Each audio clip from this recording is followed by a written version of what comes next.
Hey everyone, this is Malgazer returning with another installment to the Final Fantasy XIV story playthrough.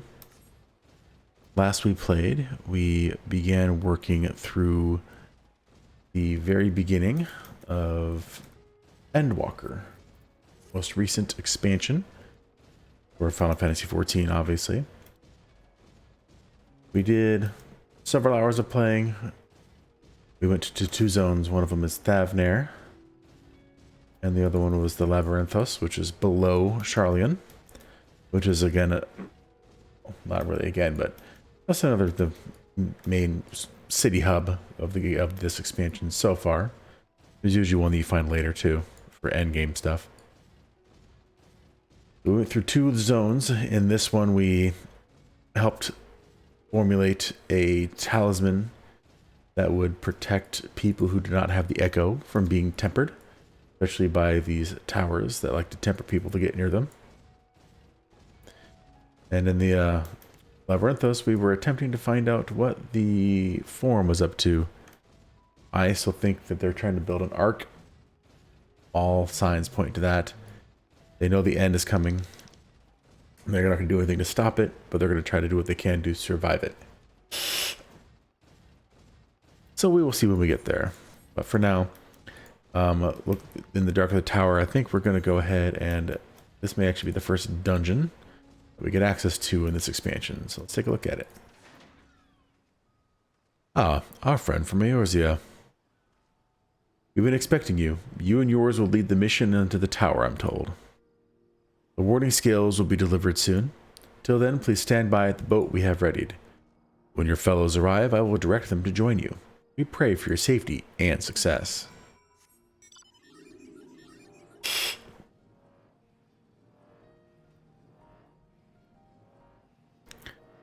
Okay, I guess we're going to go do standby at the boat. Very exciting.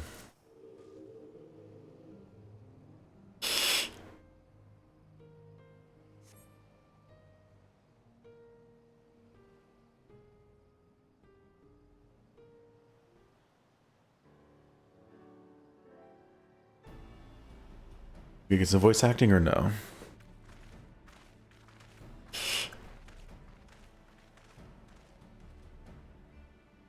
I guess not. If this is the future of Aetheryte travel, I think I'll stick to boats. No warning, however emphatic, could have prepared me for that. On account of which we are a little late, but fighting fit, mostly.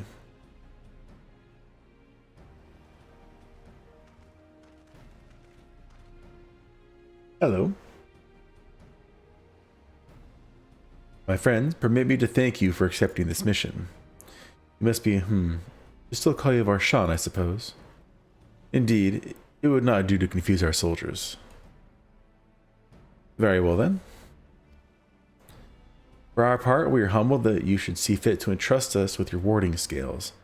Please convey as much to His Excellency.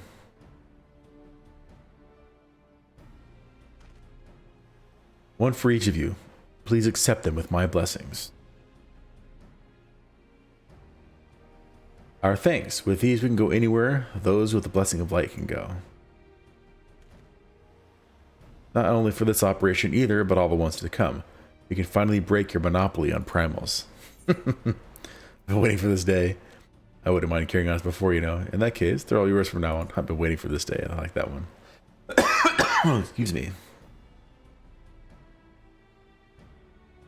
So have we, my friends. So have we.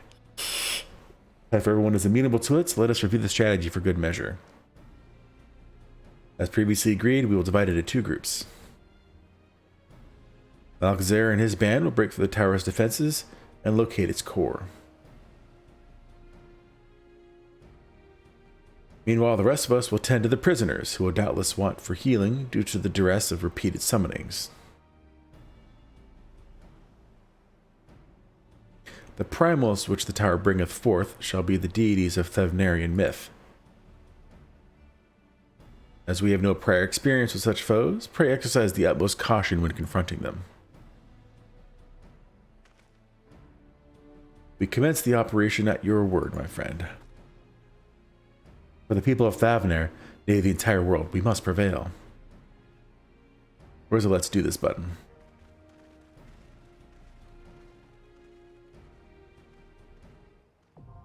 Boom.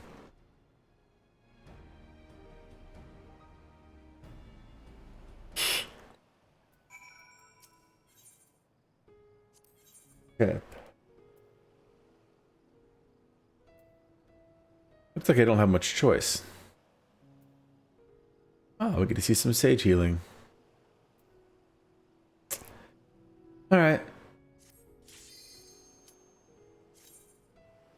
I wonder if you withdraw from that if you get the debuff. I'm not going to go about testing it, though.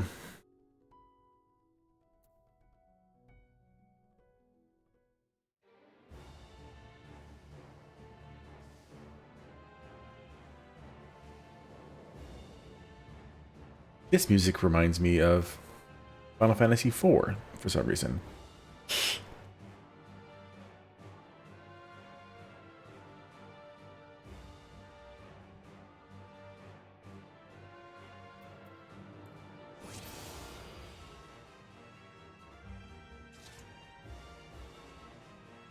A foul place. This, let us proceed with caution.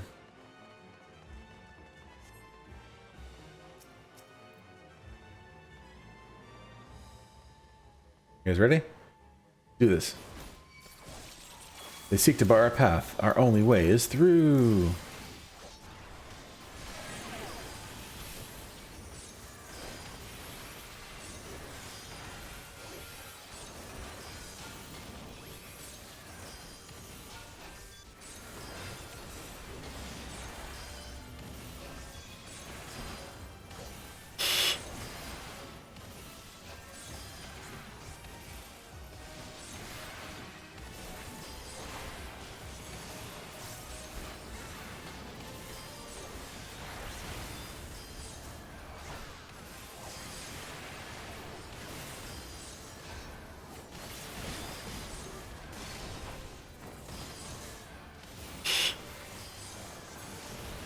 That's some, is that some sage stuff? That looks cool. I haven't seen any sage abilities as far as I remember.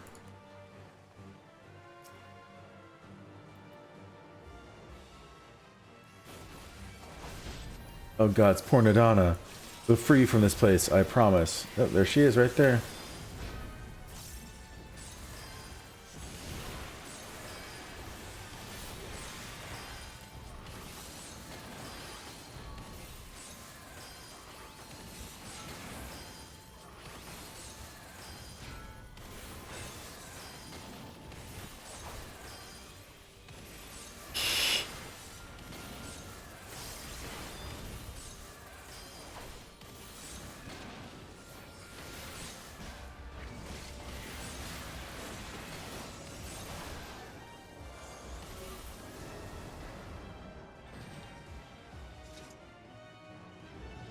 I sense a great surge of ether, as if a summoning hath begun. Oh, it did. Look, those beastly masks. It's the Minutia come to life. You'll focus on sustaining the Arcosodra. Alright, you guys have fun.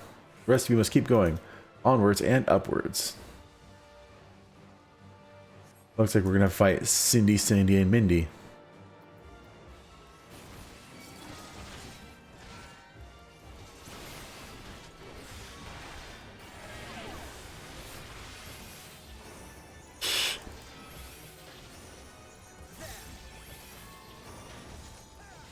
One more. And then Cavitio. Shink.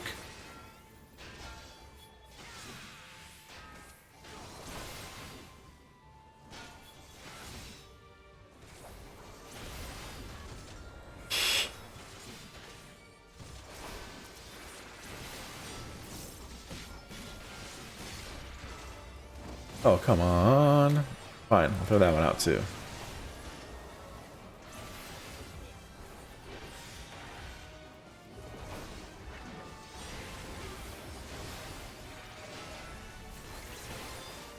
Oh, that's Alizé stuff. Interesting.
Kaboom.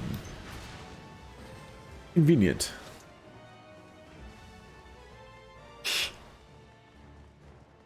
Whatever this being is, we can't let it stand in our way. Oh, it's Mindy.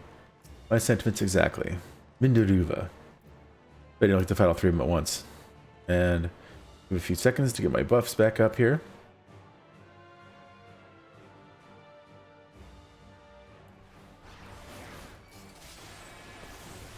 Be gone from our tower.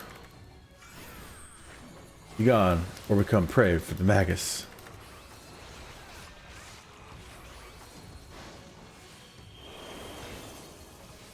Oop.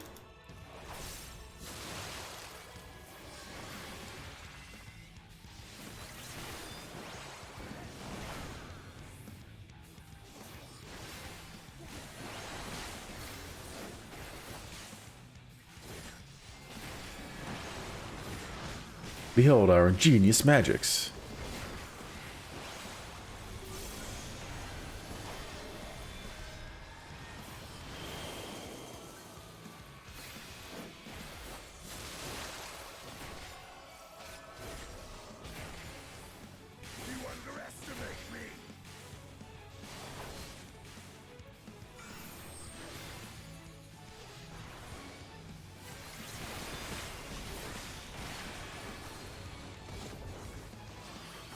Brew pad, what does that do?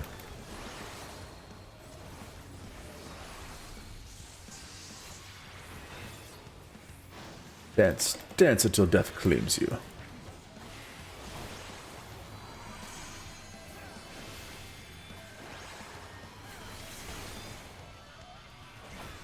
Oh, now those things are going to start doing.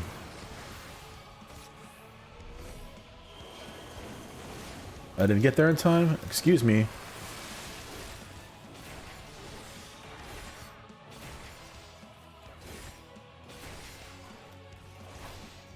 Kind of cool that she's using things to cast spells from different directions.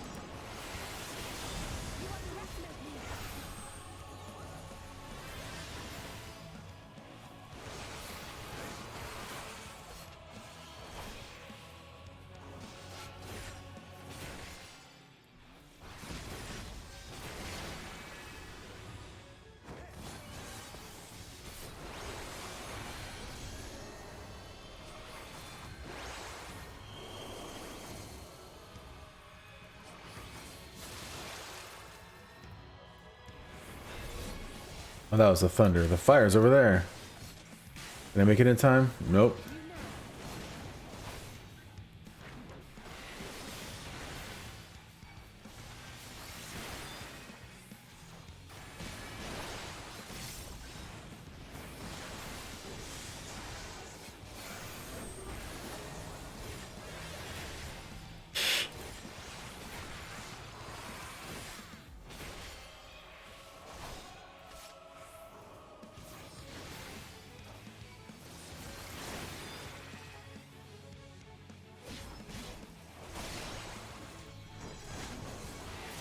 The blizzard's going to be over there. It doesn't matter. So you have chosen Defiance.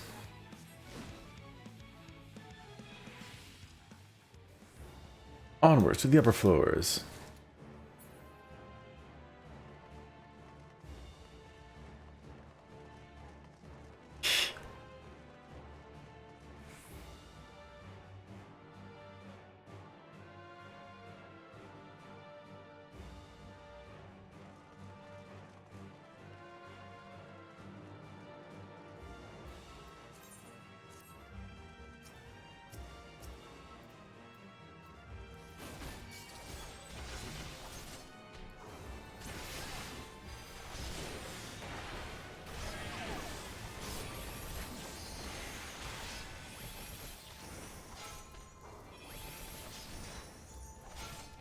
Boom.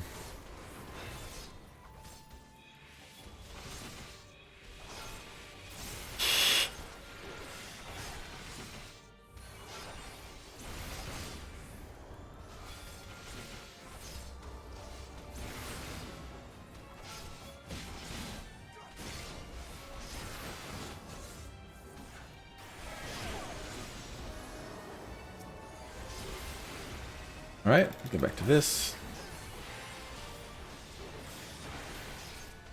Single target stuff.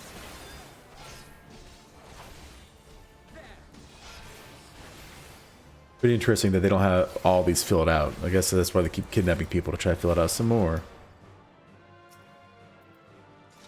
Not Umbral. What is it made of, I wonder? Let's not think of it for now.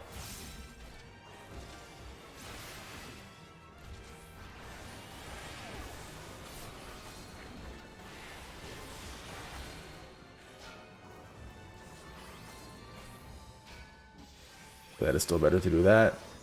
2 targets, that's right.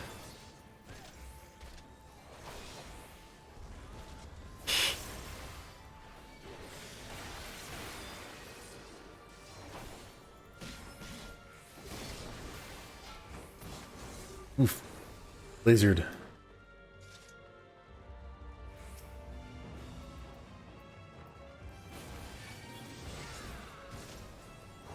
Bunch of Imperial stuff in here.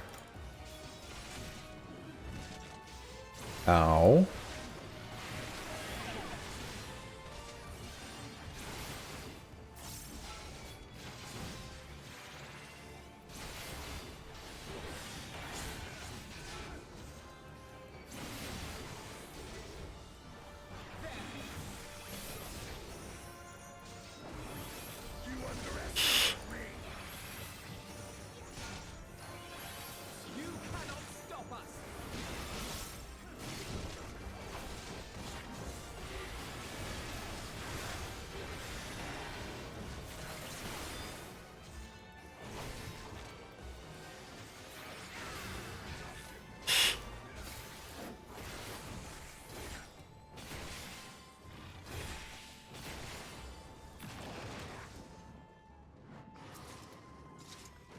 Aiming. Oh, that's where I came from.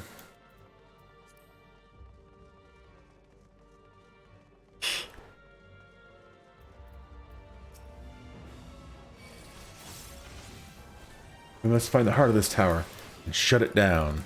Yes, Alphino. I think that was the plan.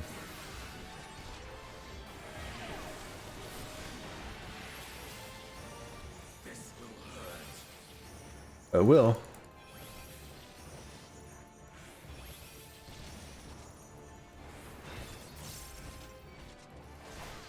Oh, I can still do AoEs. 2. There we go.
I just want to get the treasure chest, guys.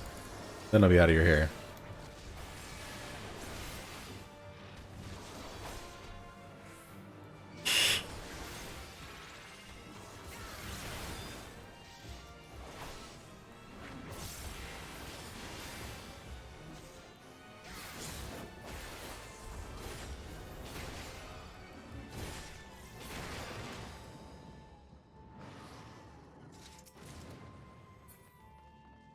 More stuff I can't use.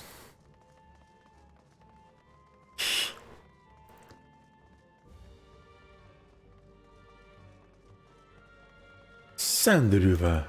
So it's to be lance against lance, is it?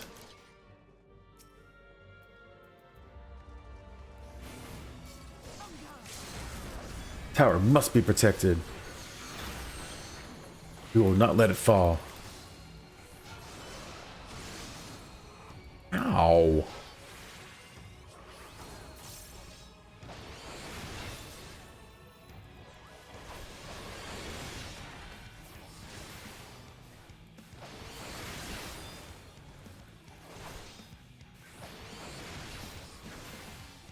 You will not steal away our prosperity.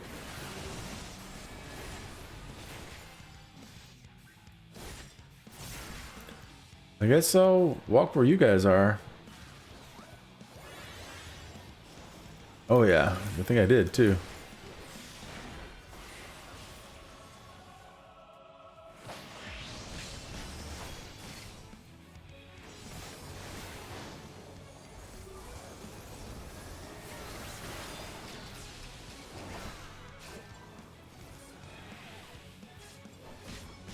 Alright, what do I need to do to not get stopped there?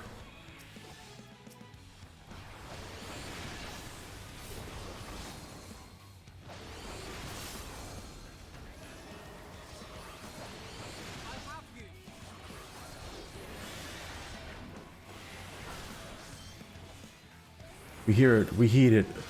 Call to defend the tower.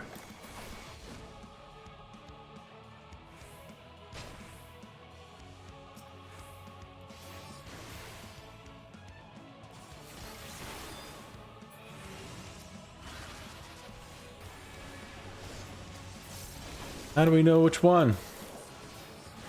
Illusory magics? What? Ugh, spare me.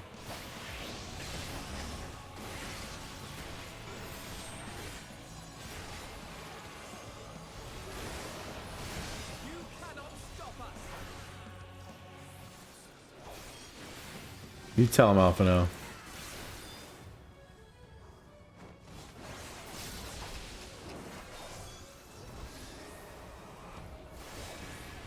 I don't know what I did that time to avoid it, but I certainly did.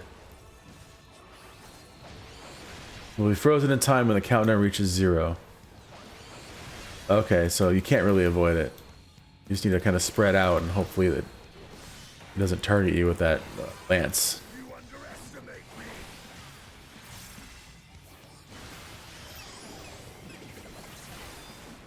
Alright. Let's see. So only one of them isn't moving, which is that one. So that's the one we need to get near. That's the real one. Is that the trick? Seems like it.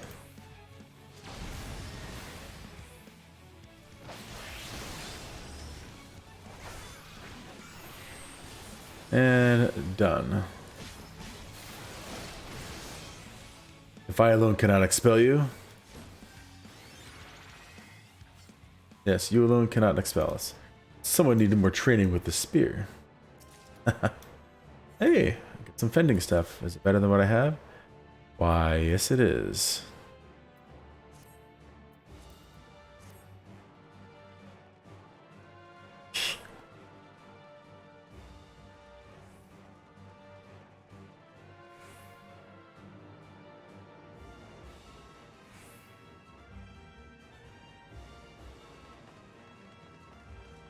The corruption feels stronger here. The talisman trembles to resist it.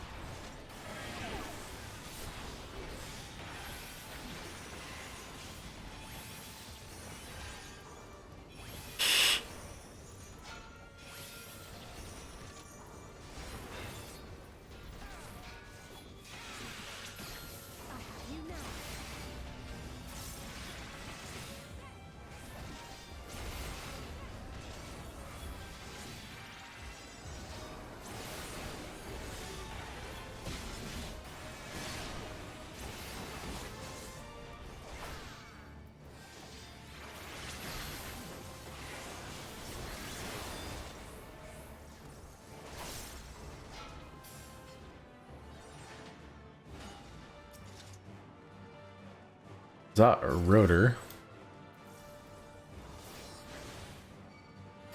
Teleported.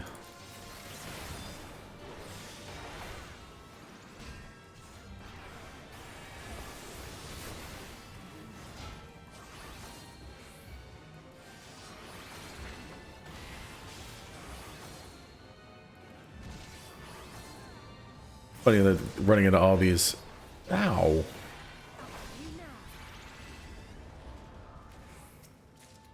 Ooh, an amulet defending. That is barely better, but it's still better. We're running into all these, yep, all these imperial items.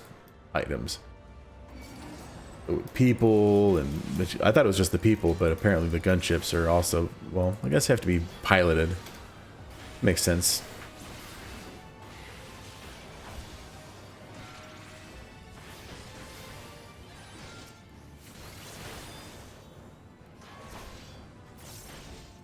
Everything gets to be tempered around here.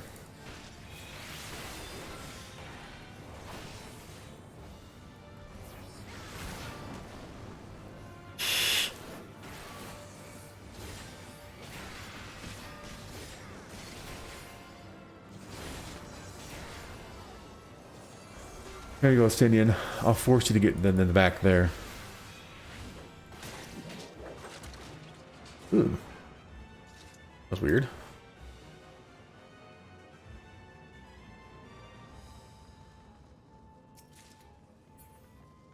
Got another rotor in here? Or is it just a lot of room for no reason?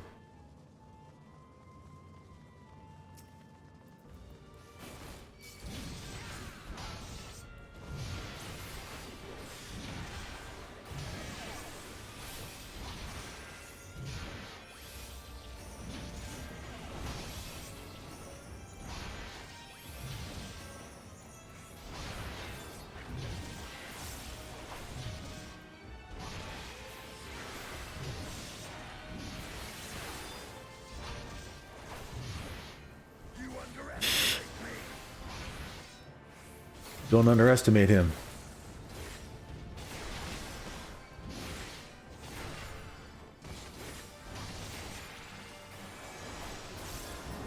Ooh, dang. What is going... They're just getting wrecked.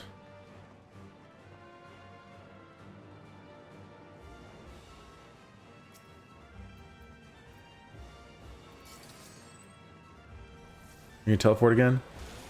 Oh, that time you didn't.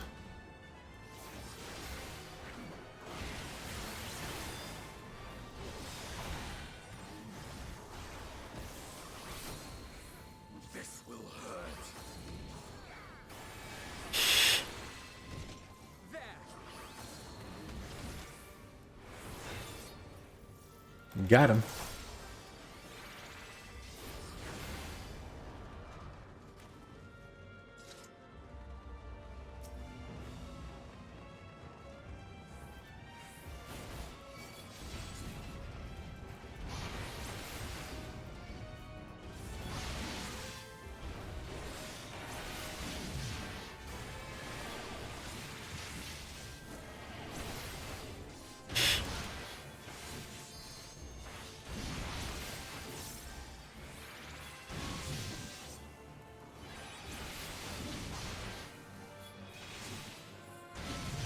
I'll say, oh, we're so close, and now this. Stay focused. Now is not the time for mistakes. This is the perfect time for mistakes. What are you talking about?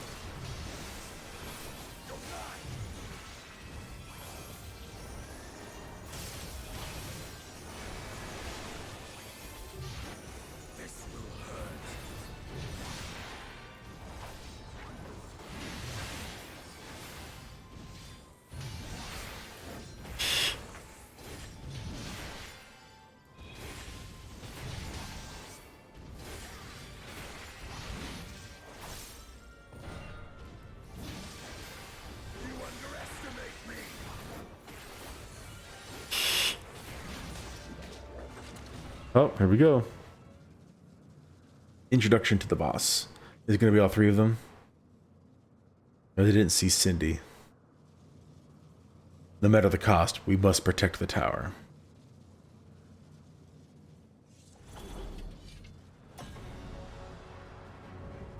Harbinger elect, the Magus sisters.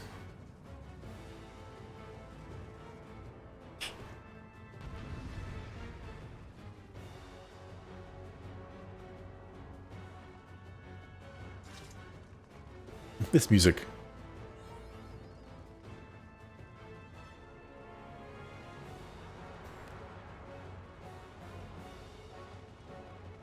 would have been quicker to fight all three at once. Please don't tempt fate like that. But also would have been quicker to fly in. But you know, that's just me. Alright. Let's see what you have for us. You persist in your desecration. The Samsara hits everybody. Then face the full wrath of the Magus.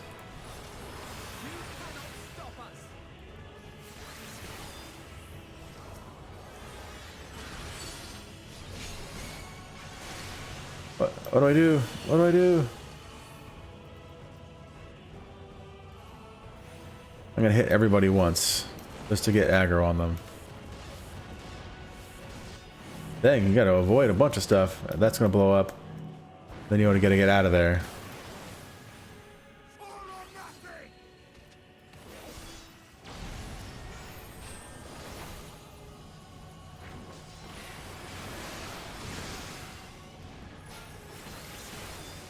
Ow.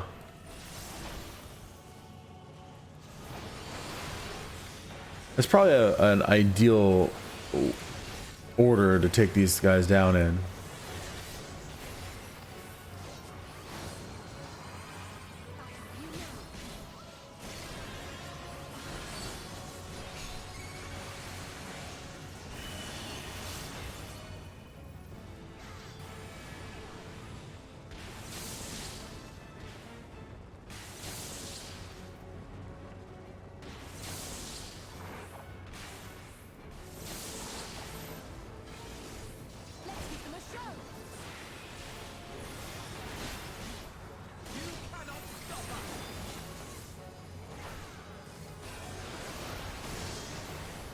Oof.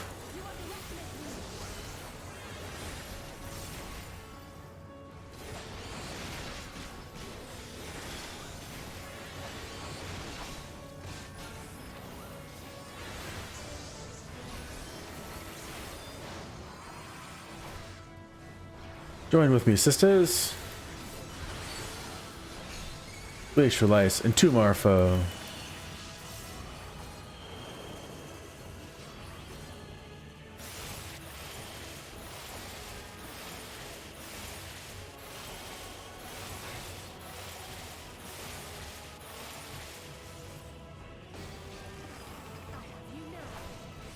There's a lot of stuff going on.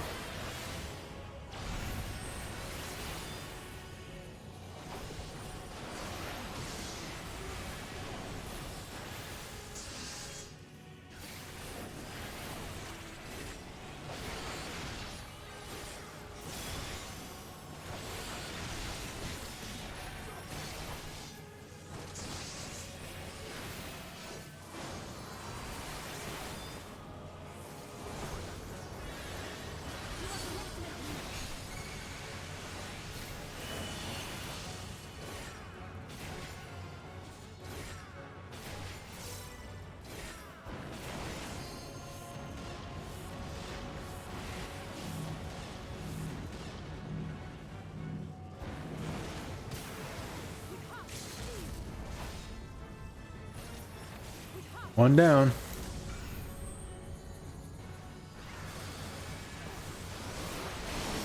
Oh yeah, you're gonna go for that one? Actually, that's not a bad idea because she's just gonna stand there. Oh, okay. So we've already beaten them, so they have like no health. So it actually would have been smarter to take those ones down first. I just did it the hard way. But I can't really command where the other NPCs actually go. So we pretty much had to take down Cindy first. Finished.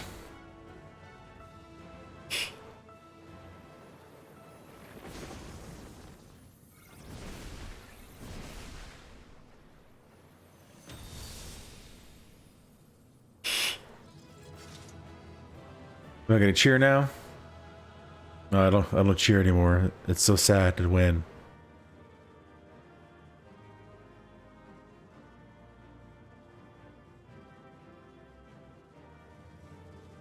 Got him on Storm Shield. Is that better than what I have? And a monster storm falchion.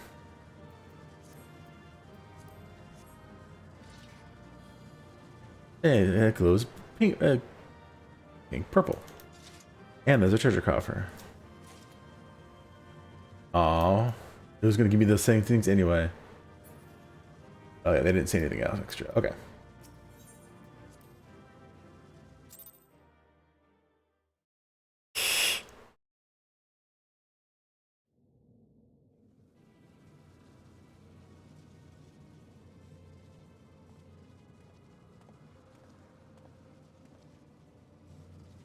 Is everyone all right?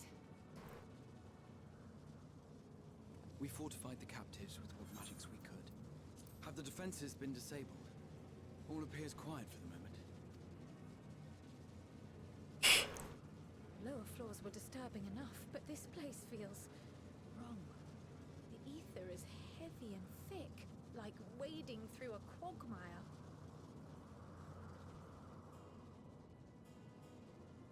I believe we stand in the tower's beating heart. What sayest thou, Stola? I see it.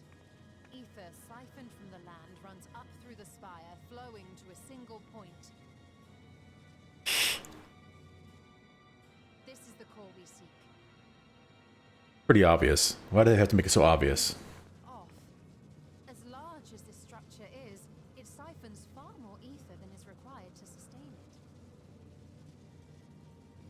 'Tis as if the core is feeding on the energy, consuming it. I need to take a closer look. Or storing it the way if you do destroy it, it actually explodes. Kills everyone who tries. Curious. There is something there embedded inside the core.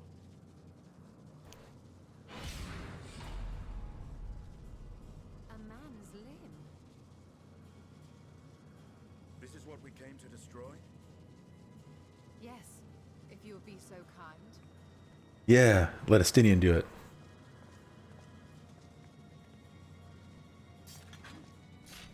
You can just tell him where to aim.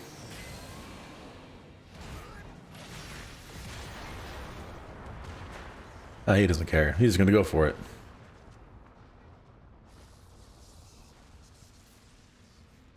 A man's limb, eh? And that should be the end of it.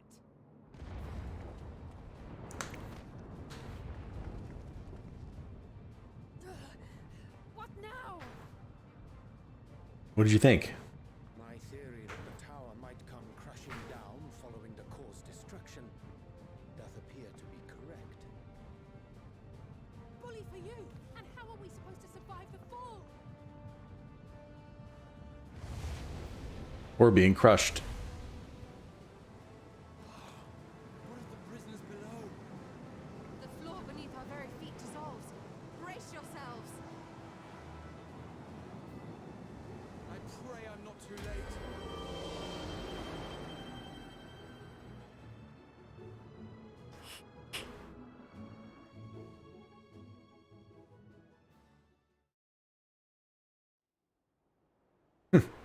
You just teleport everyone out or something?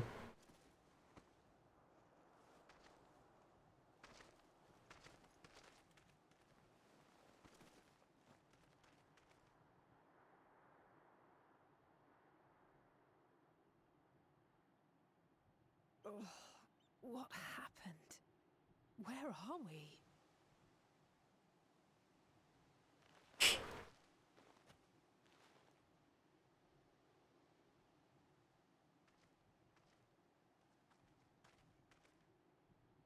By my reckoning, we're still on the island where the tower stood.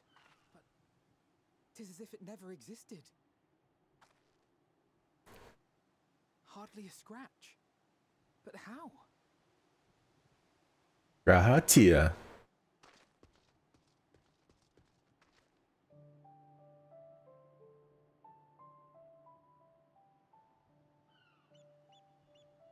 Graha wove a levitation spell at the last moment. Large enough to catch everyone, it would seem. Is he okay? A lot of energy to save everyone like that. That explains the lack of obvious injuries.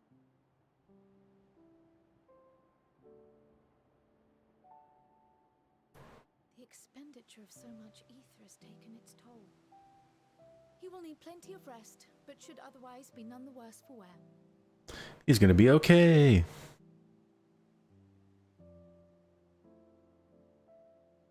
Then the immediate problem is what to do with our new friends here. They'll be much changed for their time in the tower. Even if their bodies are intact, I doubt we could say the same for their minds. And they're all tempered.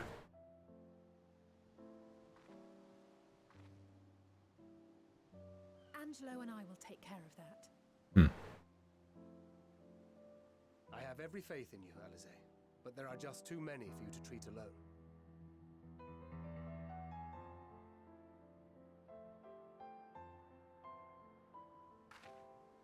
We'll send at once to Eorzea for more Porksies, and call on the local mages to lend a hand. Hail, Scions! We did it! Yay! We were watching the tower when it simply disappeared. What happened here? The threat is banished, and thy people delivered. They are, however, in need of treatment, and we of a secure locale and helping hands to assist us in its provision.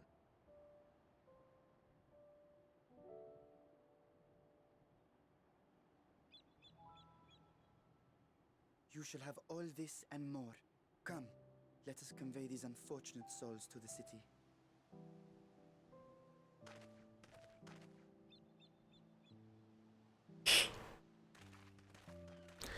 Bring your best dodos. Or whatever they call them over here.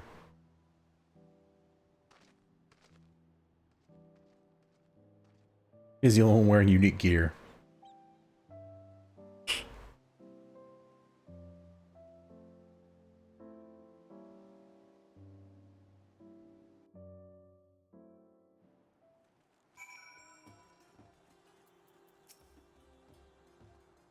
The liberated prisoners are being transported to Razatan for treatment. Alize and Y'shtola will oversee the administration of the tempering treatment, with support from those who know a healing spell or two. We'll go and join them in the city once you've had a moment to catch your breath.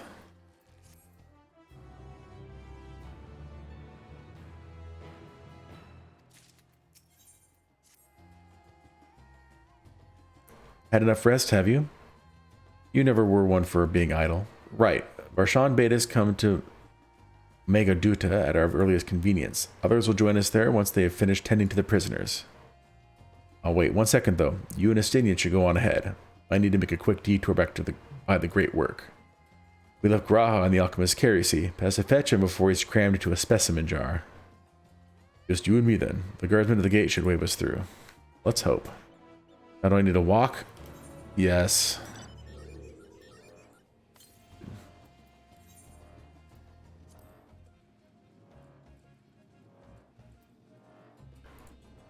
Oh? How's everyone doing tonight? Anybody out there watching?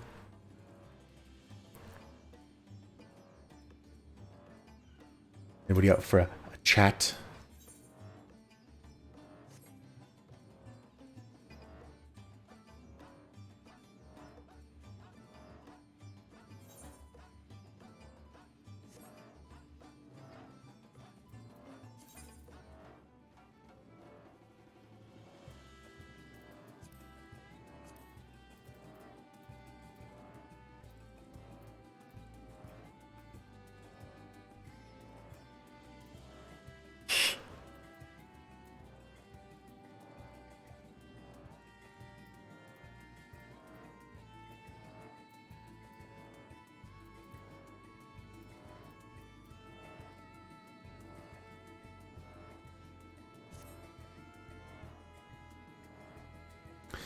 Nobody?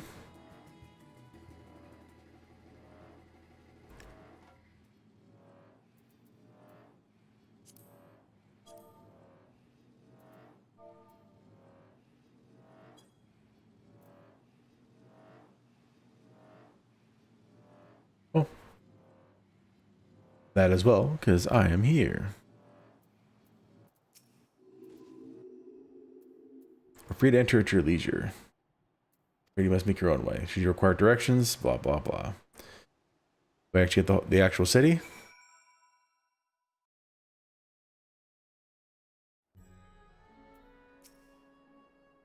Though I have been to Rad's at Hand before, this place is a veritable maze. Rather than risk getting lost, we had best ask for directions from this sentry at the fountain. Lead the way, and don't expect me to act as your tour guide like certain others. He is now accompanying me. Yay! Sprint with me, Estinian.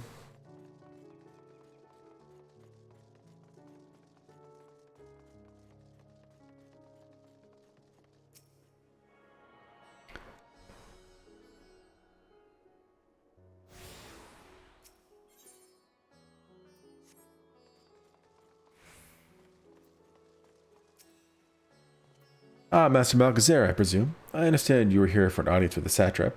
If you require directions to Megaduta, I'd be glad to provide them. The satrap's residence is located in Dharma, the highest part of Rad's at Hand. To get there, I would ordinarily recommend a route that takes you by the bazaars in the city's north. Due to the state of the alert, however, most businesses are currently closed and the Eighth Rite disabled. As such, I will provide you with an alternate path. First, please ascend the steps next to this fountain, then continue left. There will be more steps, and upon ascending them, you will emerge on Pax's path. Proceed to the large door on the right, and you will arrive at Raveda Fibers. Within, you will find another sentry who will give you further guidance. In other words, we head up. It sounds straightforward enough. You know what? I'm going to go explore.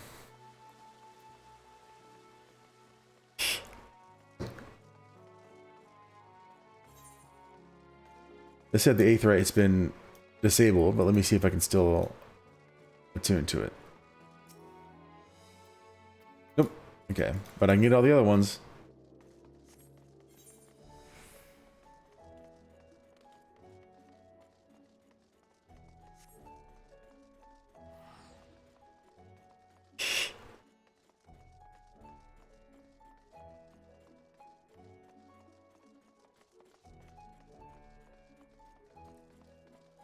Airwolf.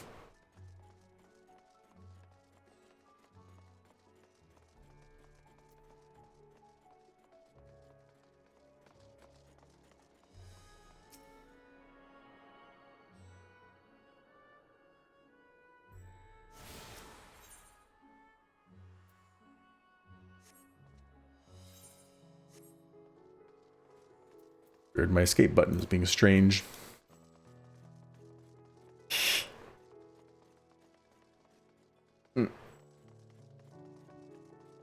This cabbages. Oath tofu, sushi roll ace.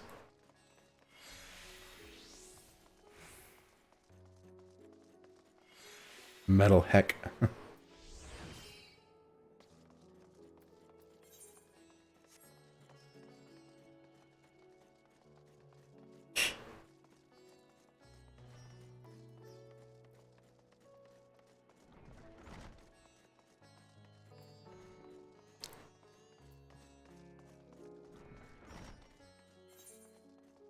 Is this Hall of the Radiant Host? So this is where their military is stationed. Or the headquarters, sorry.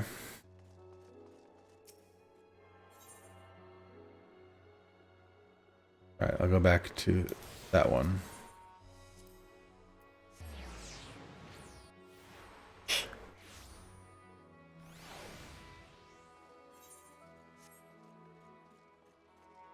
Still stupid. You have to go all the way back. At least it's not as far as that last one.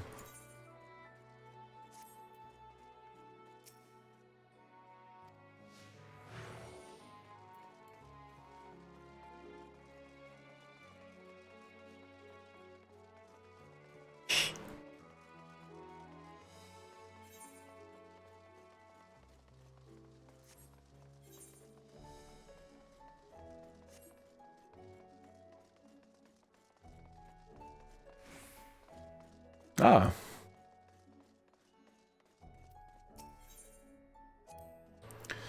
Ah, yes. I know about this portal. It leads to a nearby isle, the treasure vault of one of Razathan's wealthiest families. They took the god of luck for their guardian, on account of which they occasionally open up a section of their vaults for aspiring treasure hunters to try their own luck, or so they say. There are also coffers hidden across the land that act as portals. Find one, and you get access to the vaults. Something to bear in mind in case you exhaust your funds while on the road. It is a troublesome experience, as I can personally attest. Interesting.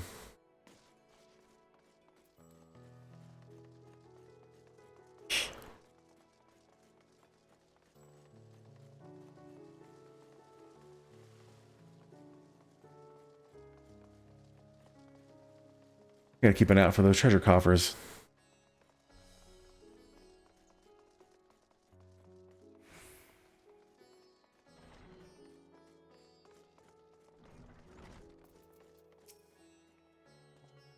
Heading to the Megaduda, are you? In that case, please follow this hallway to my right and go for the door at the top of the stairs. You'll emerge at the entrance to the airship landing, where another sentry should be on hand to assist you. Incidentally, if you ascend the steps to either side of me, you'll find the workshops of Reveda fighters. Though you're free to observe the artisans, take care not to lose your way.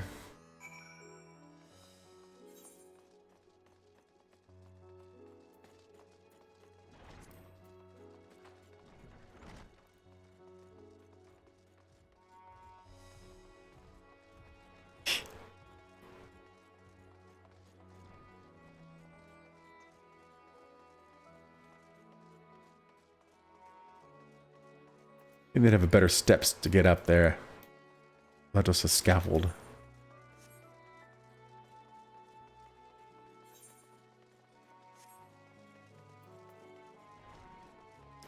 I guess this is this city's version of forcing you to run around and explore and get all these.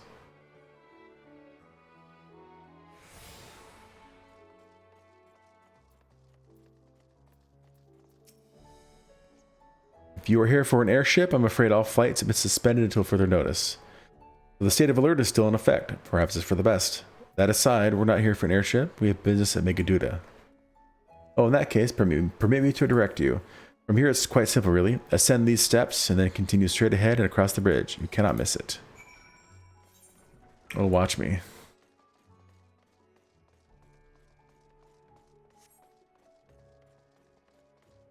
Hey, and another spot to get some info.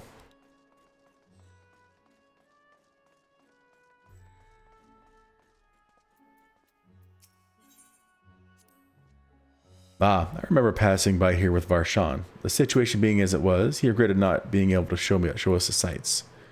Life has yet to return to normal here, but when it does, you ought to pay another visit. Though the city is confusing, the food is quite good. I'm partial to hamsa myself. The meat's surprisingly tender and flavorful. Eat a dodo. Squawk, squawk. Alright, oh, I didn't grab this.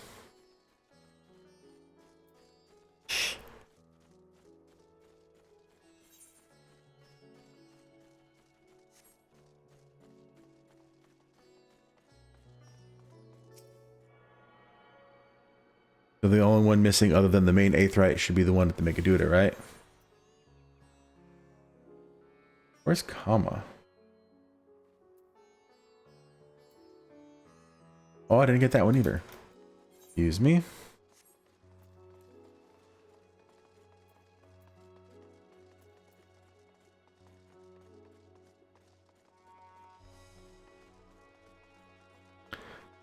Just gotta remember, don't teleport. Don't teleport. You'll lose Justinian.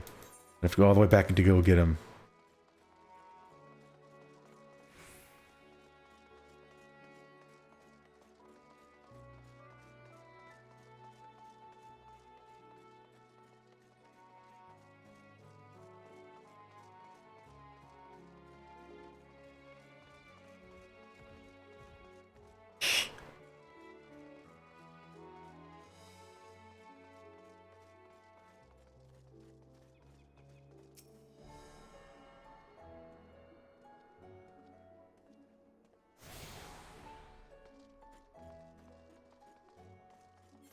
Now I should just have the Megaduda. What about the Omega Duda?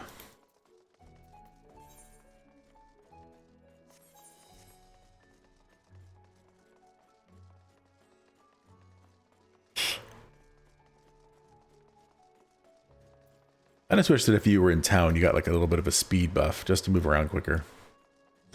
Or like your sprint has a lower cooldown or something.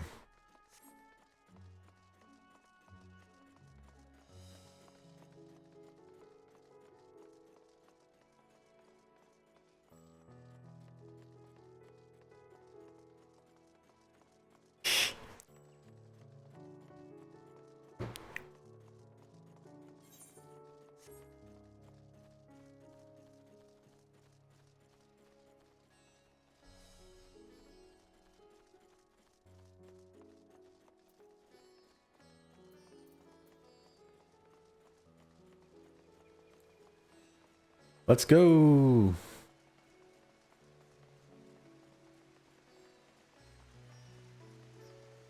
Run through the bush.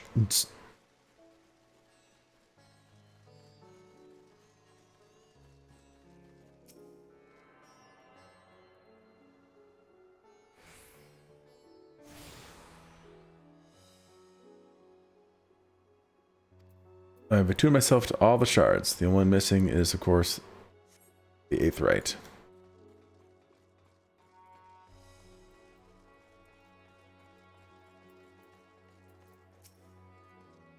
Greetings and welcome to Megaduda. May I inquire after your business? We are members of the Science of the 7th Dawn. Come with the invitation of His Excellency. Of course, we have been expecting you. I'll show you to the audience chamber if you will please follow me.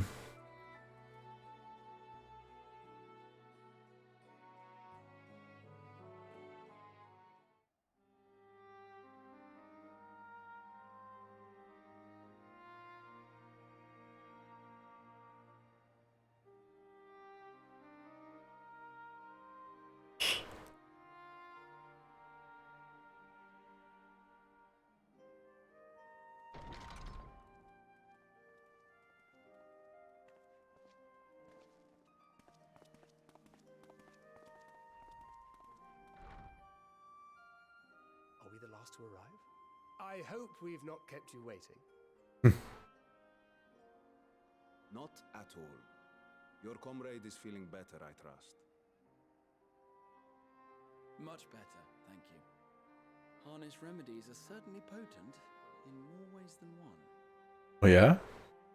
More ways than one, you say? One becomes accustomed to the taste, although I hope you never have cause to do so. Pray, take your ease.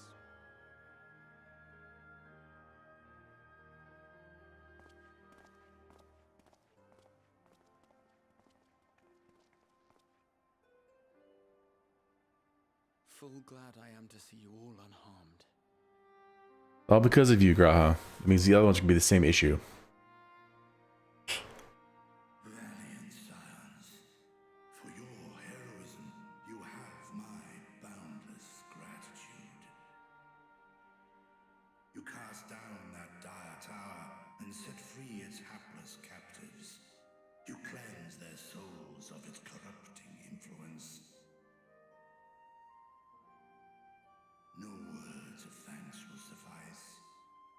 In place of platitudes, I offer a bounty of warding scales. Pray accept the due reward, along with the goodwill of Radzatan. Alchemists throughout the land were put to work in the forging of your talismans. The finished ones have been collected, and now await you at the High Crucible of Alchemia. Present this letter when you are ready to take them into your possession.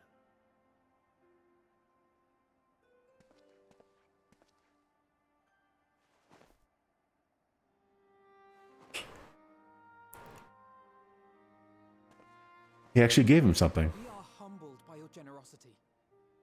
Know that the inventive wisdom of Radzatan will be vital in restoring serenity to our star. Every single one of those scales came from you, didn't they? You must still be in such pain. Yep. Tis of no moment, a mere annoyance compared to the dreadful suffering inflicted upon this land and its people.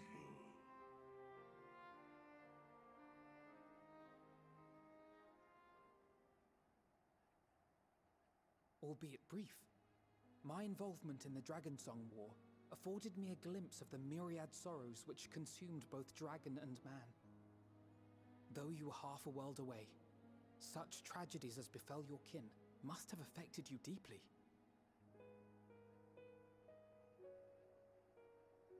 And yet, you chose to live among men.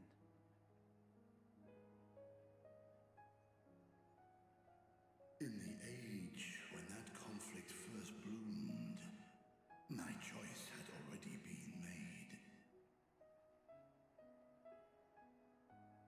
In some distant place, man slew dragon, and dragon slaughtered man.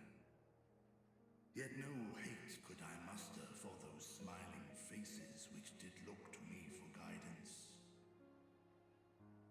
Not even my brother's righteous rage could rally me to his cause. I huddled here, secret and still, hoping against hope that which I had built would remain untouched by the chaos and carnage.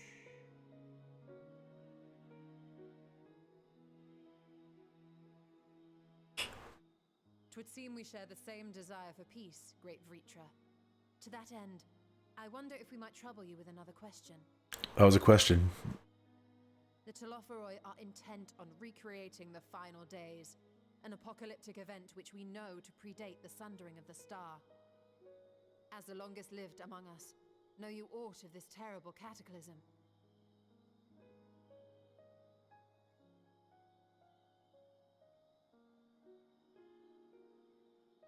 Nay.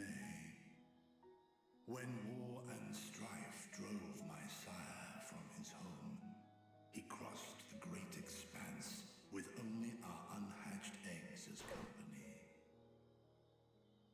He alighted upon a shattered source, its 13 reflections long since scattered beyond the rift. Of events preceding his arrival, he knoweth naught, save that which Hydralin hath deigned to disclose. So they weren't around when it was sundered. I see. So again, 'tis the inscrutable Hydaelyn to whom you must look for answers.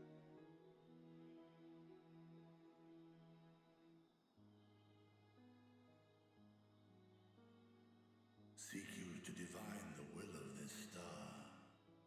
If so, I have a tale which may afford you some small comfort.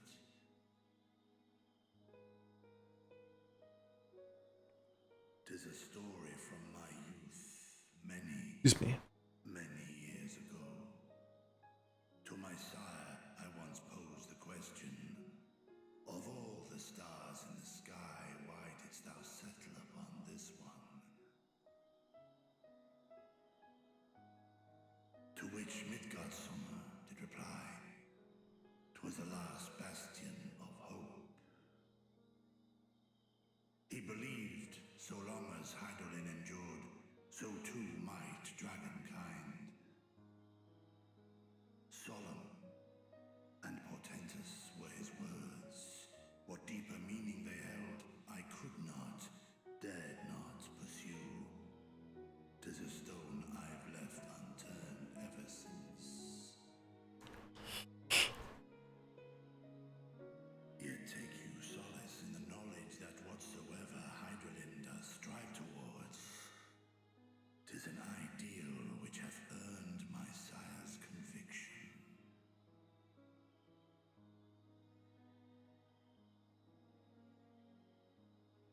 Thank you, Vritra. You've given us warm reassurance in a world gripped by cold uncertainty.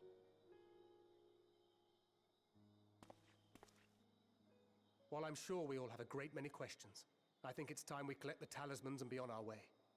Our fight against the Telophoroi is far from finished. Everybody nod. We must take our leave, but please do inform us if we can provide any further assistance.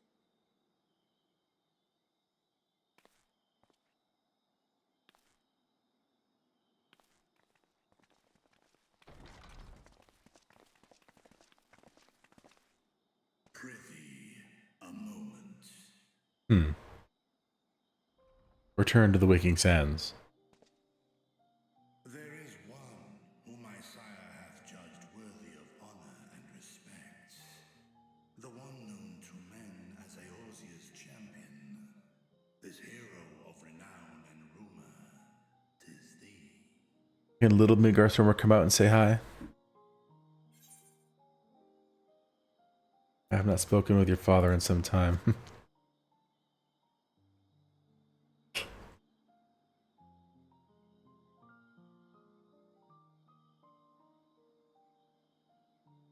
In accordance with the covenant he forged with Hydralin, the stewardship of this star hath ever been his purpose.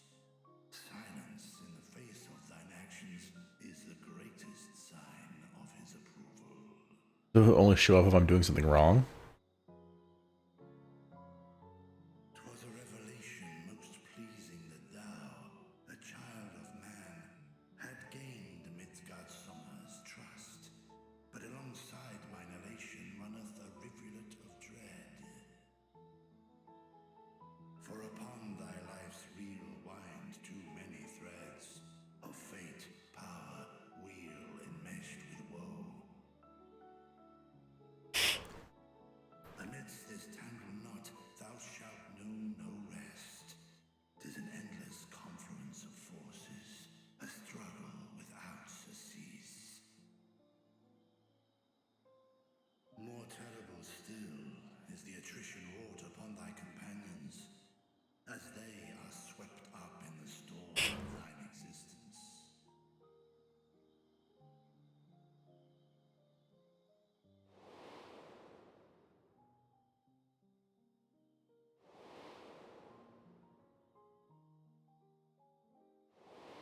Zale, Moonbernita, Papalimo, Infilia, Archfont.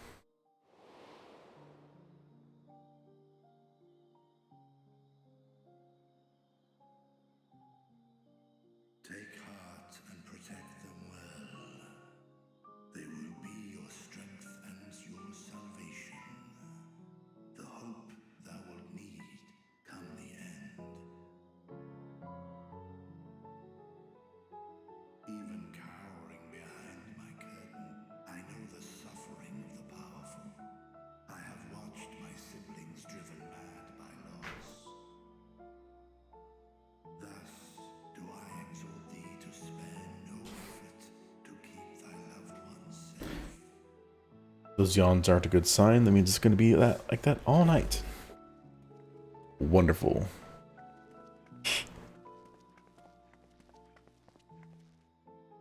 Apologies. We hadn't meant to interrupt. No, you're back. It's just that we do have a history of suddenly collapsing, and when you didn't follow us out. 'Tis I who must apologize. I have detained your champion overlong with idle chatter. Go. At war's end, I pray I welcome thee back into my hall, where together with thy joyful comrades, you may toast your triumph. Excuse me.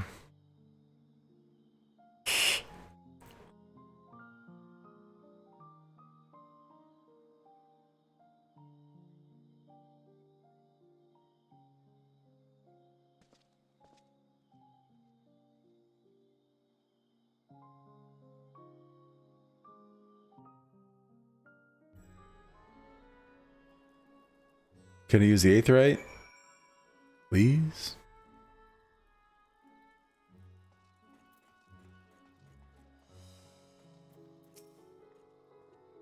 So, what were you and Vertra talking about? Or Vritra?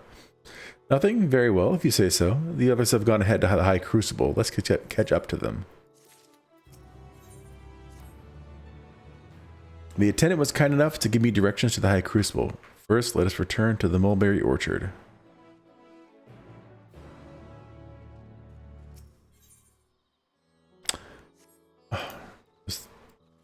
This way.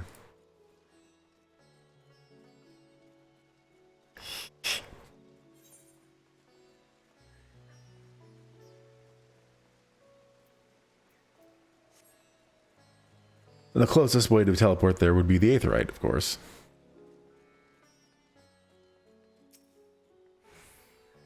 From here, we're supposed to follow the path left and past the mulberries.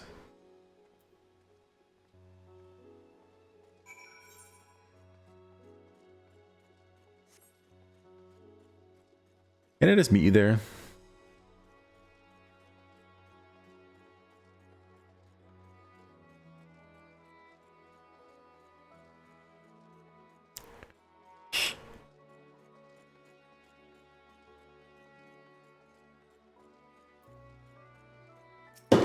Yeah. Caught it. Where the street turns, enter the door straight ahead, then descend the steps.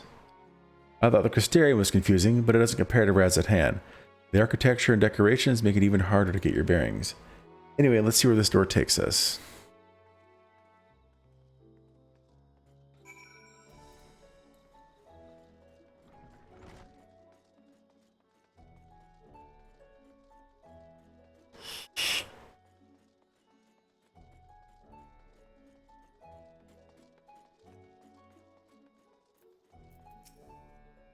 And here's the Aetheryte Plaza. So far so good, there isn't much further to go.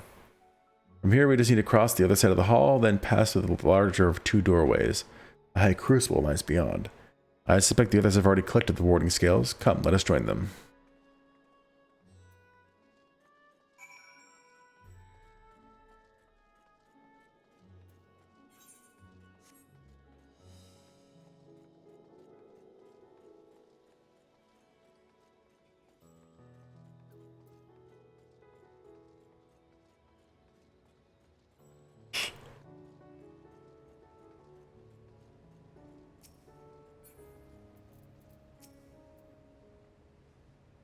We're last, of course, but at least we found the place.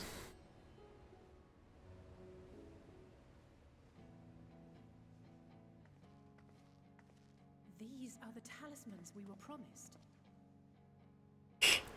Yes, and I made a quick count. There are far more than we could have hoped for.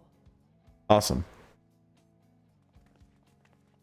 Enough to outfit an entire company of soldiers, in fact. Considering the involved process, that they were able to manufacture so many in such a short span of time is nothing short of a miracle. Once we have distributed them to our allies in Eorzea and the Far East, we'll have a fighting chance to bring down the other spires, just as we did with the Tower of Zot. Or we could use them to invade Garlemald proper, and strike directly at the Telophoroid's base of operations. Well, how about both?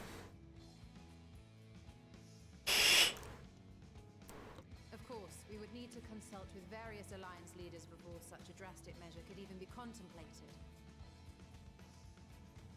To which end, I could set out forthwith and present the idea to each of our allies in person.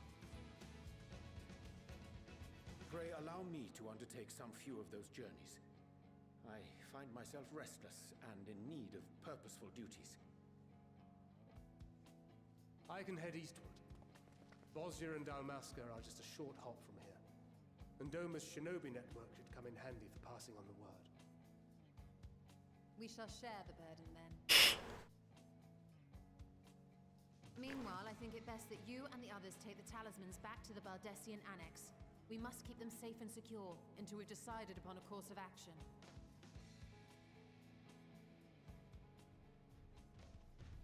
Please, I must speak with you. Oh, hello there.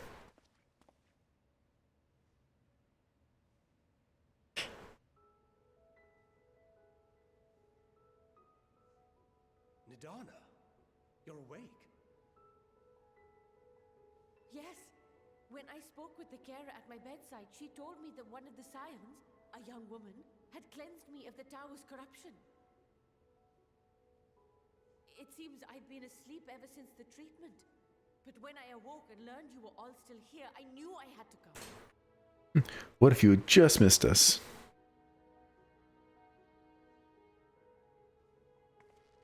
As you said, Nidana was captured only recently. Such a brief exposure is swiftly cured, so I tended to her before we gathered at Megaduta. am truly grateful that you did. I cannot thank you enough. All of you, for everything you've done. Destroying the tower, rescuing our people. You've saved Thavnair from an awful fate.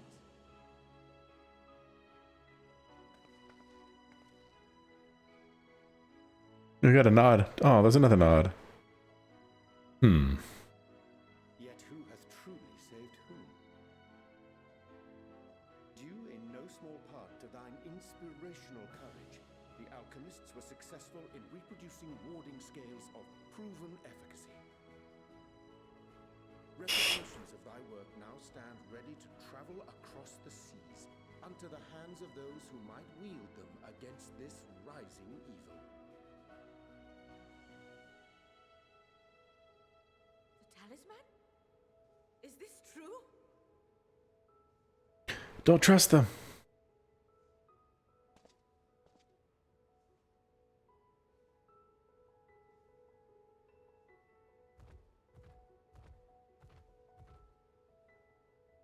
Oh, I was so groggy from sleep.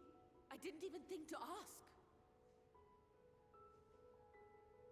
Oh, our great work sent across the seas. It was worth it. Oh, it was all worth it.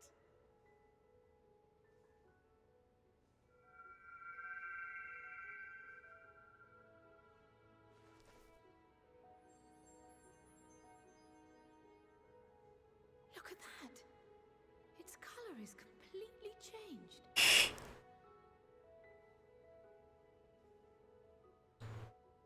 What do you have there?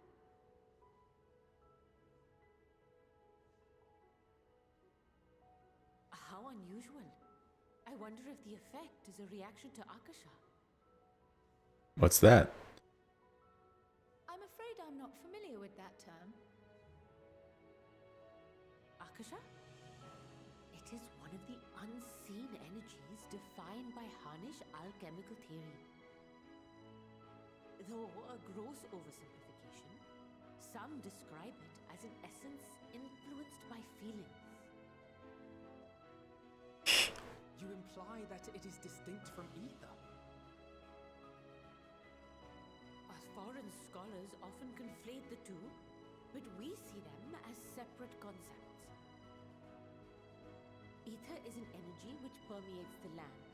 It exists within animals, objects, even the air we breathe, affecting all through which it flows. Akasha, on the other hand, exists in a domain beyond our reach, a gift bestowed from on high, or torn from the heavens in some traditions. Akasha can neither be created nor destroyed. It is beyond our power to purposefully alter or manipulate. The only thing observed to influence it is an abundance of, I want to say, spiritual emotion. As a veteran of the battlefield, surely you've experienced moments of desperation or exaltation when you've transcended the usual limits of your capabilities. That is a manifestation of Akasha, the invisible essence harnessed by heart, mind, and unyielding spirit. I really must hear more about this theory. Our disciplines are based entirely upon the idea that ether is the fundamental form of all energy. I'm glad my haphazard explanation has piqued your interest. Yeah, that's pretty haphazard. But even for us, Akasha is a somewhat abstract field of study. A lack of practical application lends itself poorly to formalized research. Which is why my analysis of your flower can amount to little more than idle speculation. I am sorry. Nonsense. You have nothing to be sorry for. Your insight is much appreciated.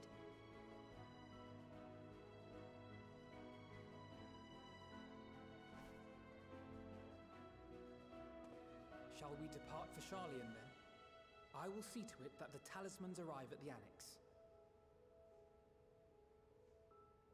And we will be in touch once our talks are concluded. I suggest you rest while you can. From here onward, sleep is bound to be in short supply.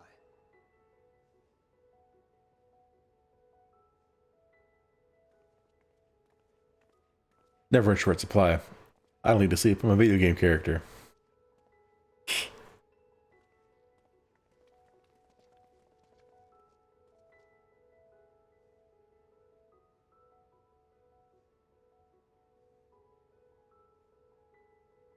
Thanks for panning up for no reason.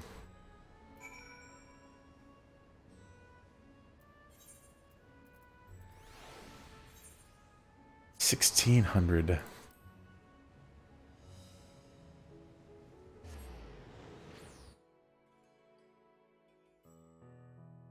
Wonder where I go to next.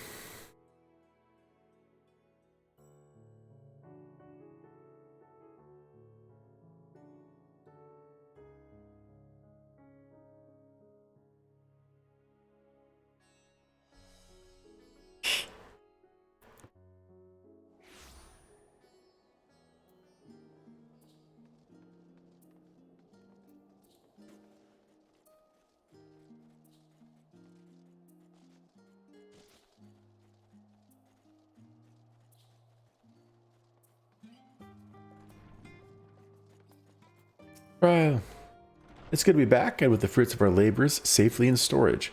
For now, we have but to wait for the others to return from their respective meetings with the Alliance leaders. As Thancred suggests, you should get some rest in the meantime.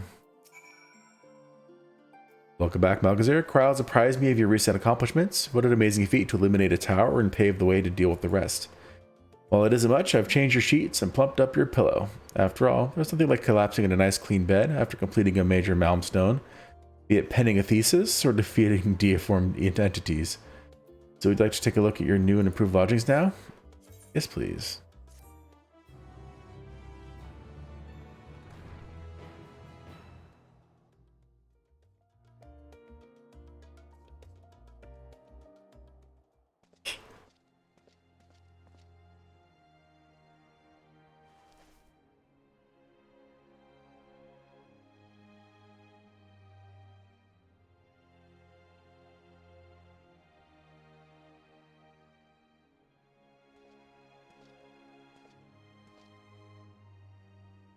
Take heart and protect them well.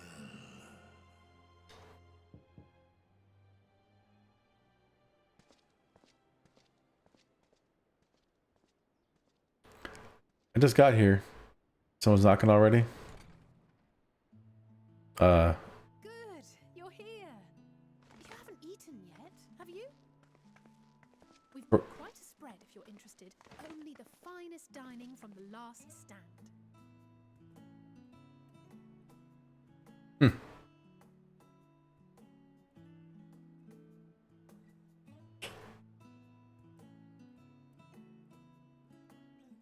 Hey, pizza.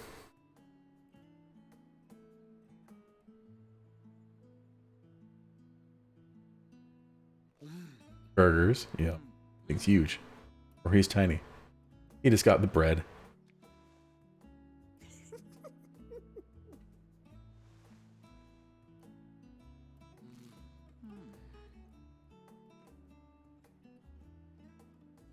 Pinky up, dude. Come on. Wonder, we invited Estinian as well. But he refused with a rather grim-faced, "No, thank you." I suspect Charlian cuisine is not to his liking. Oh, I don't know about that.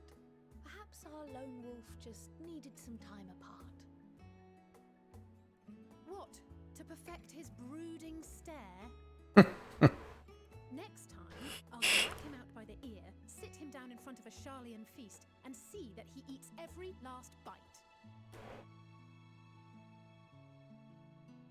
An excellent idea. Of all people, warriors must take proper meals and rest if they are to maintain a healthy constitution. Poor Estinian, beset on all sides. Yeah, poor Estinian. Boo-hoo.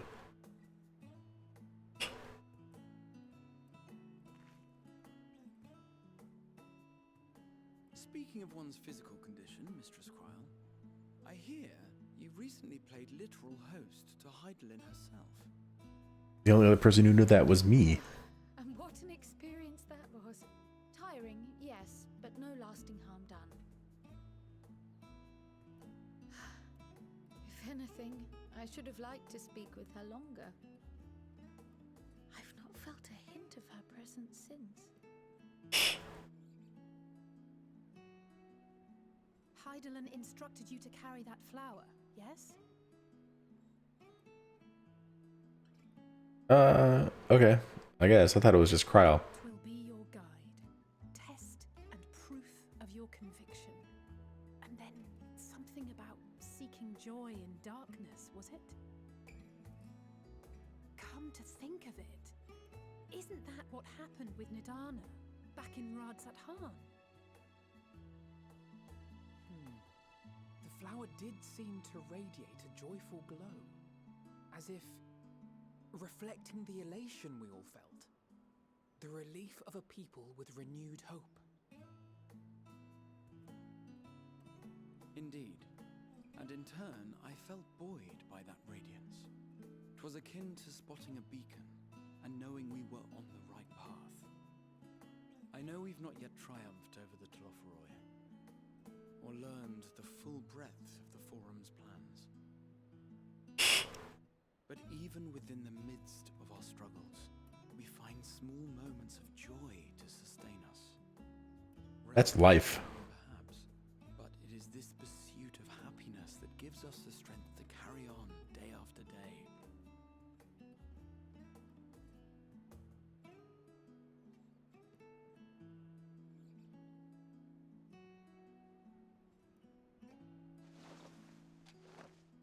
Hey, that's mine. To the swift the spoils. Though I recall that levitation spell of yours was quick enough. Only barely. And even at my best, I'm still too slow to wield it effectively in battle. Mayhap I simply require more practice with this new magic. You unearthed it from the depths of Numenon, I presume? Aye, and from a veritable mountain of arcane tomes at that. 'Twas necessary to facilitate my solitary explorations. Or, to put it simply, you used it to sneak around the Forbidden Archives. Yes, well, after a fashion.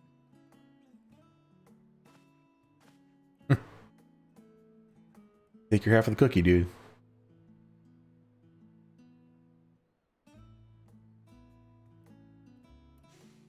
They're tall, you see. The shelves, they're too tall for me. And I could hardly move the library's platforms without attracting attention now, could I? Oh!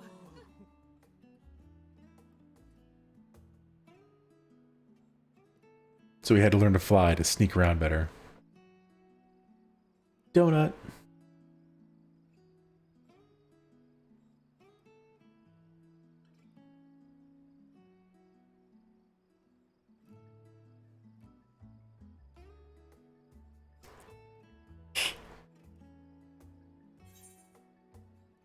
Are we pushing till dawn? Should we call it a night? You do know these are my quarters. How are we pushing on until dawn? I'm not that ambitious. But it is pleasant to idle away the hours every once in a while.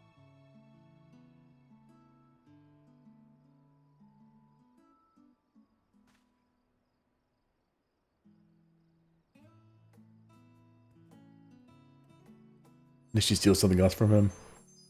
Aw, it's green.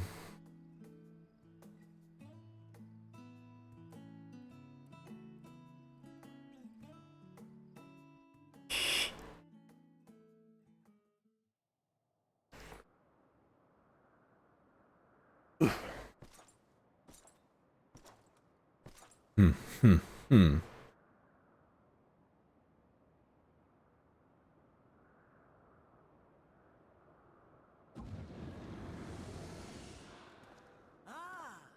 Enjoying the bracing cold, I see. Do you not own a warm coat or a cloak? Something in fur? Or fashioned from the skins of your enemies? Or... well, never mind that. I come to you once more as the bearer of bad news. Our tower in Thavner has been toppled. And I need not tell you by whom. Given how many we have at our disposal, the loss of a single spire is hardly fatal to our plans. It does, however, slow the rate at which we siphon the ether.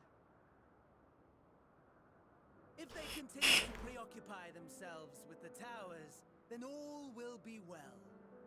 But should our foe prove bold enough to strike at us here, then the timing becomes questionable.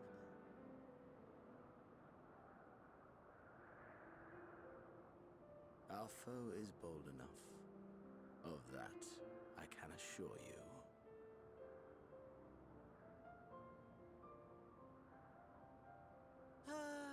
Yes, very well then.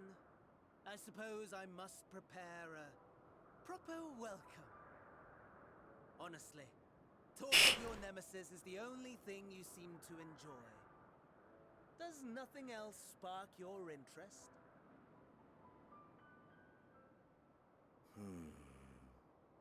No. All else is equal.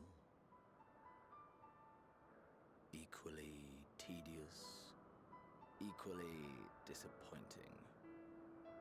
The world is a tepid bog into which we sink, too weak to thrash as the mud clings to our eyes and fills our throats till we blissfully choke.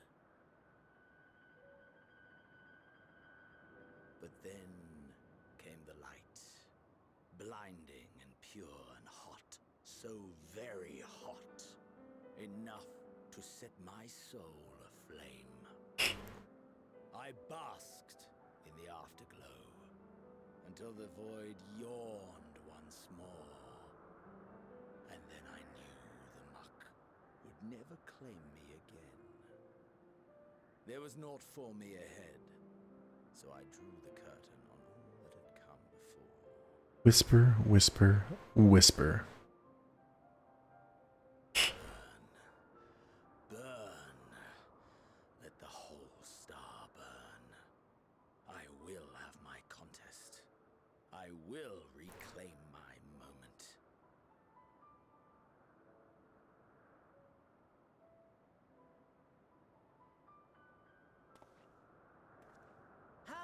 Wonderful that the emptiness of death has not dissuaded you from committing your life to its pursuit once more. I don't know whether to envy you or pity you.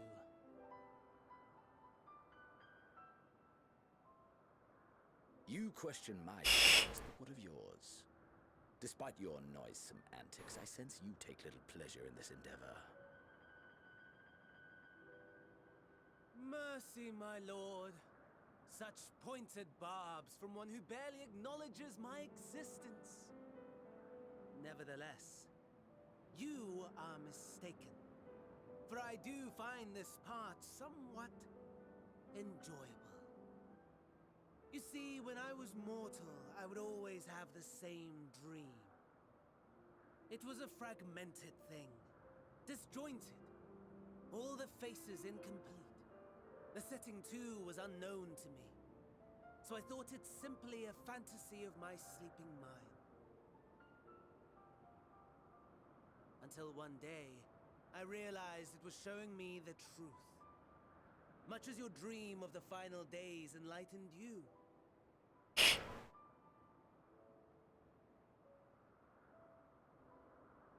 And soon, very soon, the rest of the world will see the truth of my dream, too. Yes, I think that is something we can both enjoy.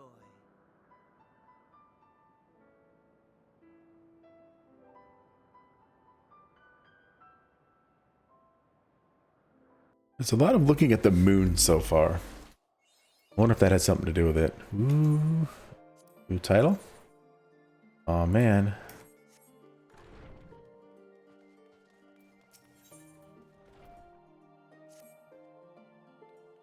Oh, there you are. Feeling refreshed, I hope? I was about to make my way to the studiums, as it happens.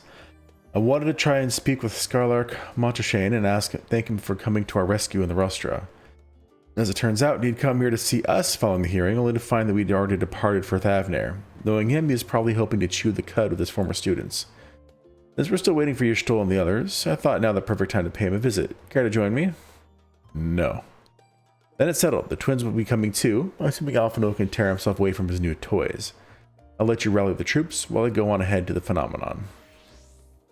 Considering my recent impropriety, perhaps I should avoid showing my face around the studium for a time. That might be for the best. If others should return, tell them we will not be long.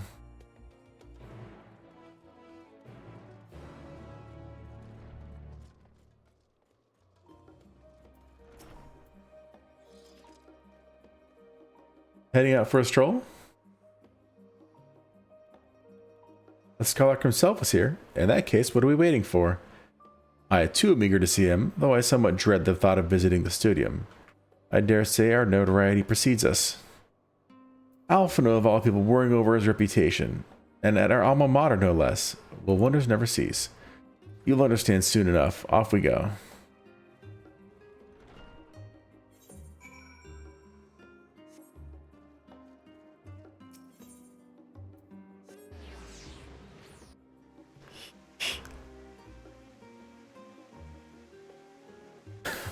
I'm just glad that, you know, I don't have to carry anybody with me.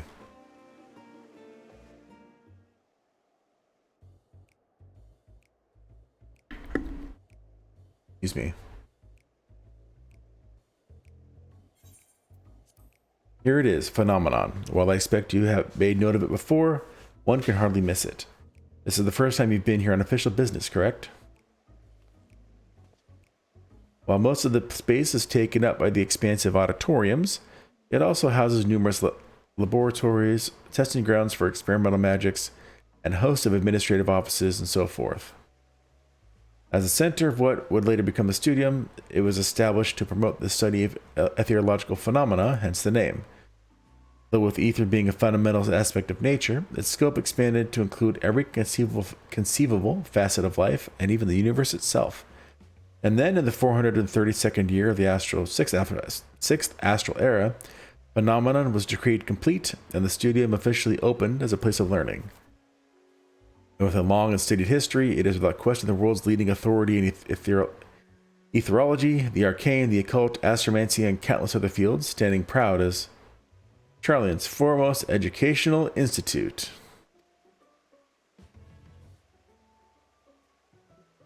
You always do enjoy giving the grand tour to new students. Indeed, I've long since lost track how many times he has recited the same foppish speech. Such is his undying love for his old stamping ground. He was in top form back then, youngest to enter the studium, graduated with highest honors in magical arts and etherology, undisputed champion of the debating chamber. Hold on, you both joined the studium at the same age, yes? And from where I stand, you're equally prodigious scholars. Nice of you to say, but Alphinaud actually entered a half year before me, nor did I do well enough to graduate with honors, and I am certainly not the studium's most notorious master debater. Ha! In all respects, have I ever been in his shadow? If nothing else, I just remember that this was where the legend of Alphinaud Levier began. We should expect everyone to be fully aware of our recent escapades. Hopefully, we'll be somewhat more welcome here than we were at the last stand. I know better than anyone the adoration the student body has for Alphinaud, and with a bit of luck, it might work to our advantage. Well, there's no time like the present. First things first, let's look for Scarlark Monteshane. Other faculty tend to frequent their offices, but unfortunately for us, he's fond of wandering wheresoever his whims take him. Let's split up and ask the students if they've seen him.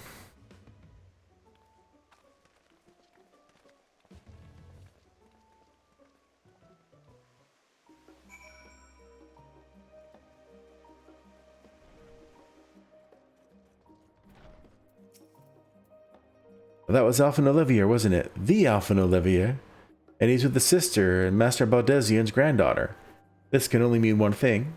An event of epic-shattering proportions is fast approaching. Spread the word. Oh, sorry, you said you're looking for the Scholark, yes? Knowing him, he could be anywhere, but Mistress Aleapo should have a better idea.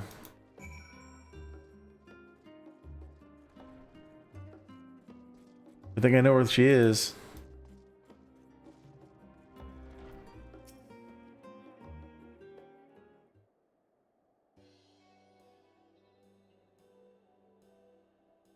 Are you lost? Wandering off the street, perhaps? Wait, don't tell me. You're a trainee gleaner, fresh off the guild ship. I'm right, aren't I? Oh, silly me. An orientation is in order. Allow me to bid you a warm welcome to Searcher's Meet. Let me start with a question. What is the most important thing you'll find in the studio? That's right. Books. And what's the second most important? Why, that's simple. Everything else. That's what we deal with in here in the Searcher's Meet. Whenever the students or tutors find themselves in need of equipment or materials, they come to us. If we don't have it in our stores, we send the gleaners off to find it. Honestly, you wouldn't believe some of the requests we get. Eye of Peso this, tongue of giant toad that. It's enough to make your hair stand on end. Which is possibly what some of our students are trying to accomplish, this being a school of magic and all. As our newest gleaner, you'll have your work cut out for you, but I think you'll find it quite rewarding. The only thing I'm interested in gleaning is information on Scholark's whereabouts. I've tracked down many miscellaneous knickknacks in my time, but I'm no gleaner.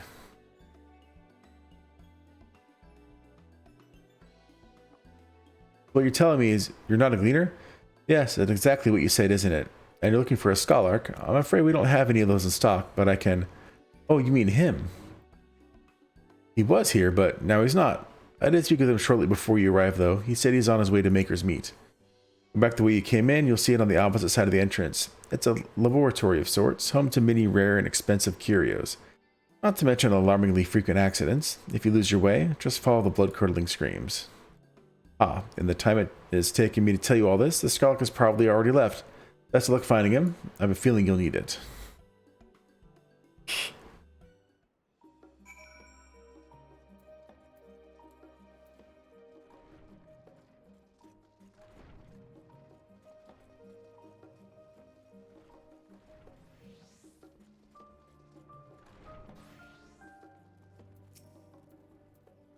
Yes, the Scholark was here a short while ago. He offered me advice on my current research project. Although we spoke at length, I don't recall him mentioning where he was planning to go next. When we parted ways, he went down the corridor, perhaps to one of the auditoriums.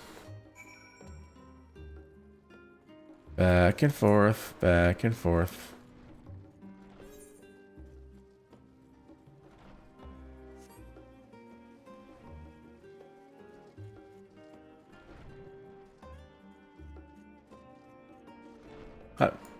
Lucky me.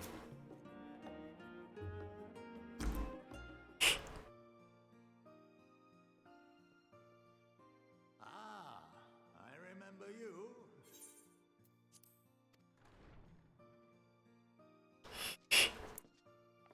I pray we have not called you at an inopportune moment. We wanted to offer our thanks for your kind words in the forum.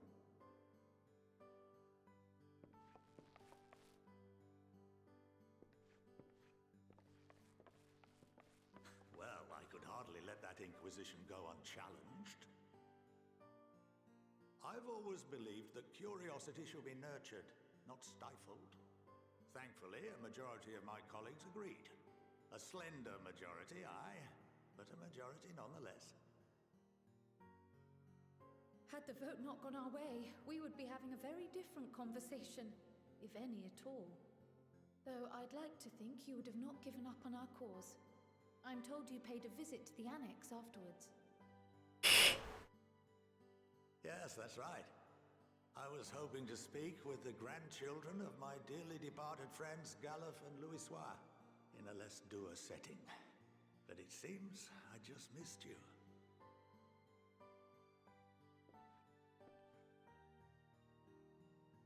I still can't believe how much you've grown.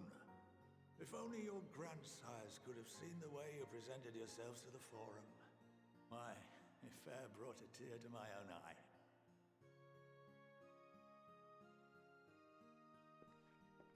You must have the patience of a saint, putting up with this lot of their antics. Never mind Matoya's prize student. Luckily, I know a thing or two about managing unruly younglings.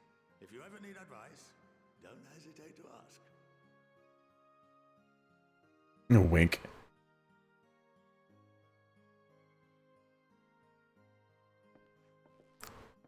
If I may, there is a rather more pressing matter we wish to discuss. What can you tell us of this duty that the Forum must fulfill? Nothing, I'm afraid. Like all humble servants of the Forum, I am sworn to secrecy.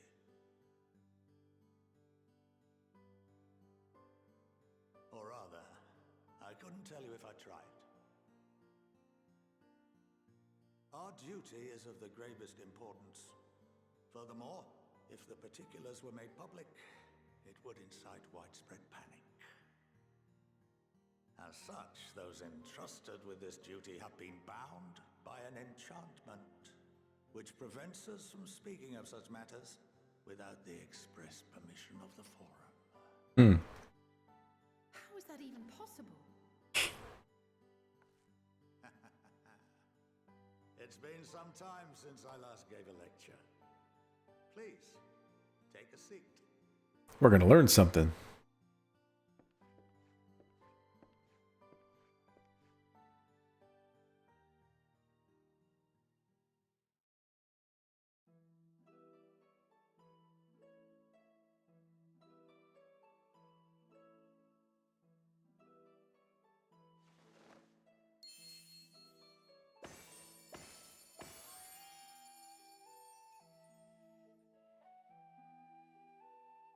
Can you teach me to do that?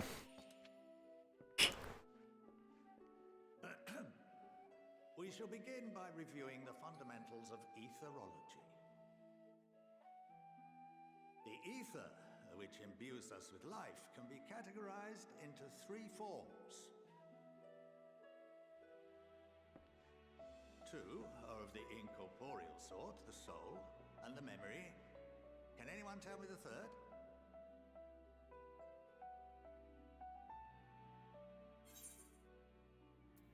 Corporeal ether. Yes, very good.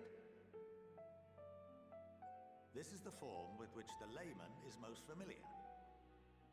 Consumed by even the simplest of daily activities and replenished by the food and drink that sustain us, this form of ether is in constant flux. In contrast, the ether that comprises the soul is rarely subject to dramatic change. The same can be said for memory, as the two are intrinsically linked.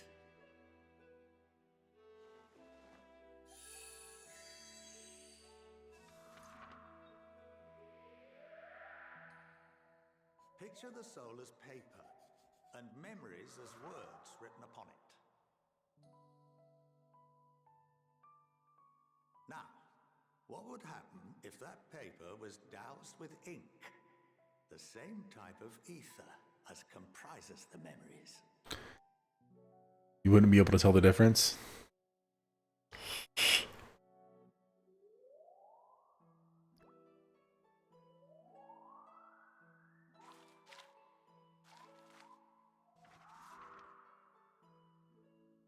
It would blot out everything that was written.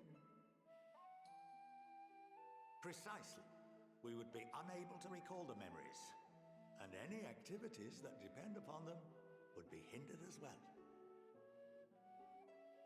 In fact, this exact phenomenon was observed on a vast scale not so long ago. And what might that have been? A lot of people losing their memories?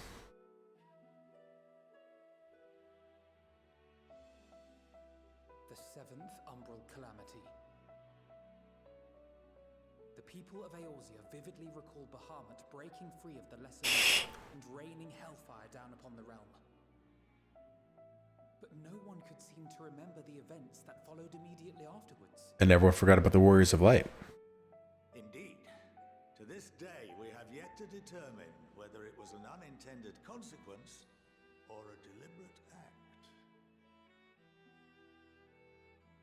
The enchantment which binds me and the rest of the Forum is based on a similar principle. And yes, it is a contravention of the Sharlayan prohibition against the practice of memory manipulation.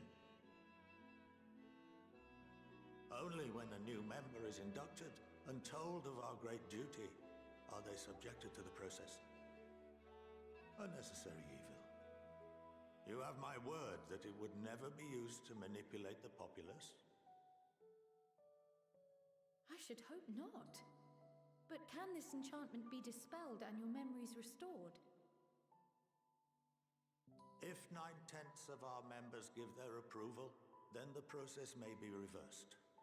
Then, and only then, would we be able to speak freely to others of our sacred duty. Barring that, we must wait until we return to the ethereal sea.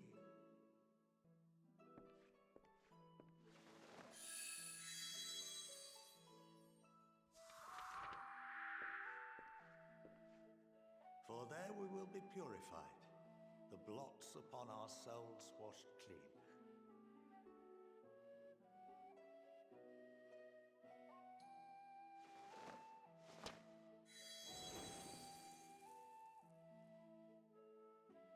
And our memories drift apart and dissolve, rather defeating the purpose, I suppose.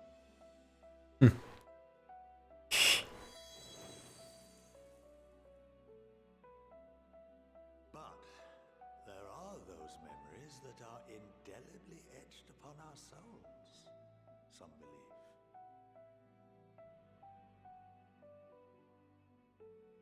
What happens after that? We are reduced to pure ether, coalesce with that of others, and create souls anew. Alternative schools of thought assert souls remain whole and return to the corporeal world, reborn into another form. Both theories have their proponents. Personally, I consider each equally probable.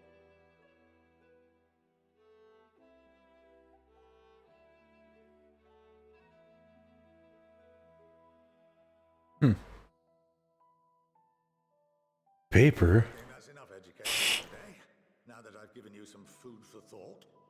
Or rather, an entire banquet.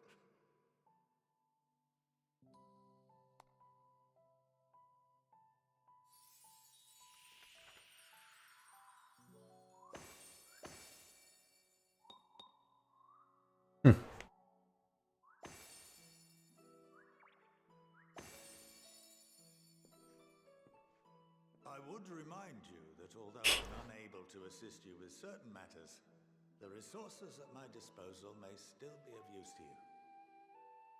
I'll arrange for you all to be given the run of Phenomenon. Of course, as associate to our alumni and the students of Baldessian, this privilege is extended to you as well, my friend. Ooh, excuse me. Oh, and I suggest you speak with Ki Aliapo. She's well known among the artisans of Sharlayan, and her network of contacts may prove useful in your search for knowledge.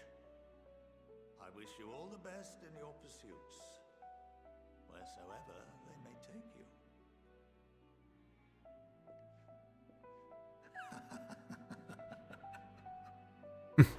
Did an evil laugh?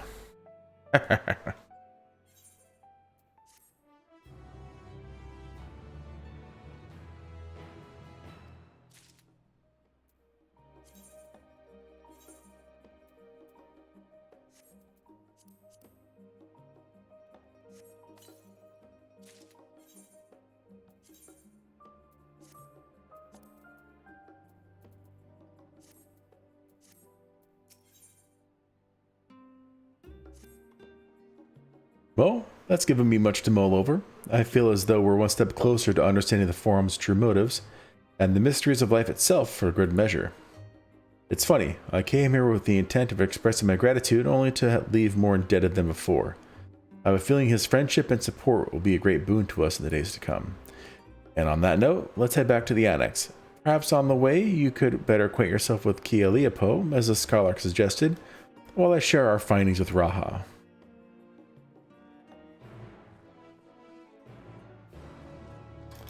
I thought I turned around.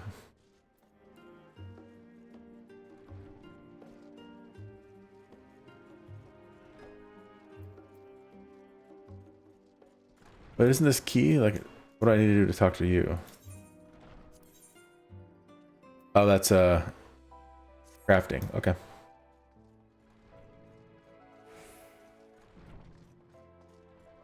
Where are you? Are you all the way back? Yeah. Okay.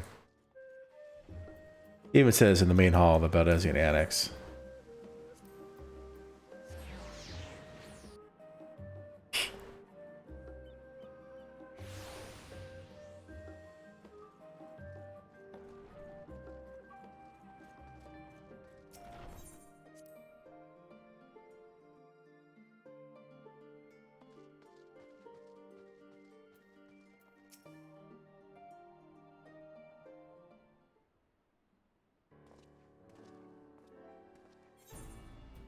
Ah, welcome back. From what I hear, your trip to the studium proved mostly educational.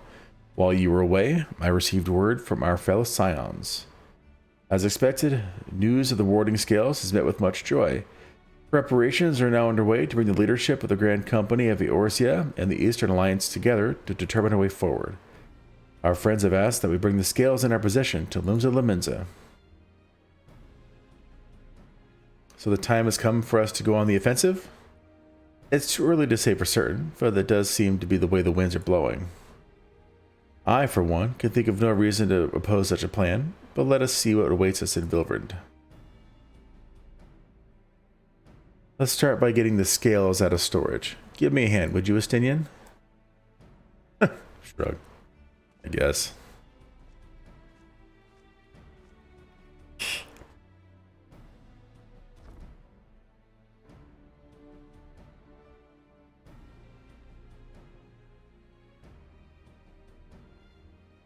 I didn't realize those crates were so heavy. I shouldn't complain though. Ritra and the alchemists of the Great Work put their heart and soul into each and every one of these scales, so you must treat them with the utmost care. Are you not coming with us? As much as I would like to escape the Forum's watchful gaze, I have little choice but to stay behind. We're already on thin ice, and if I, in my capacity as our official representative, were found to be consorting with foreign powers, well, you can imagine how that would go. I shall remain here, do my utmost to avoid ruffling any more feathers as I wait a word from Master Matoya and our other allies. With luck, we'll soon have good news of our own to share. The tide is about to turn, I can feel it. To Limza Laminza.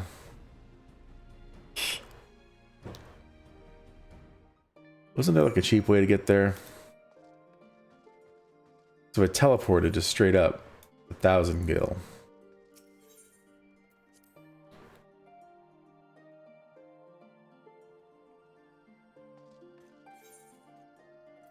Yeah, so we'll go to Scholars Harbor. Whoa. Blue quest. Oh. That looks like that's sightseeing stuff. I'm gonna go grab that real quick.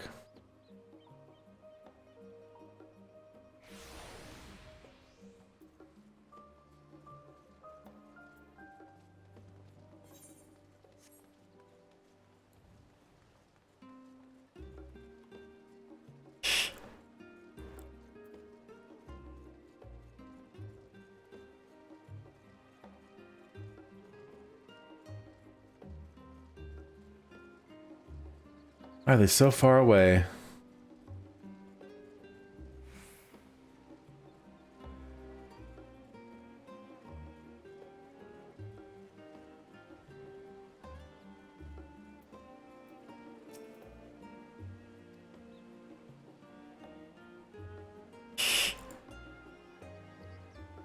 Blah, blah, blah.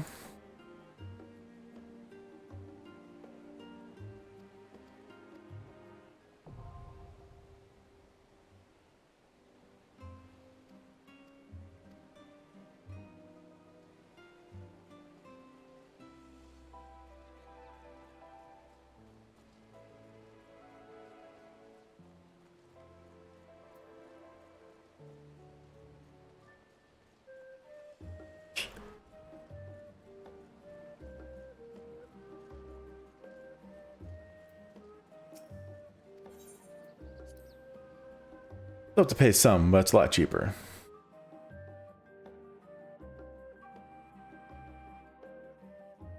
And I wouldn't have gotten the sightseeing log or even noticed it if I just teleported.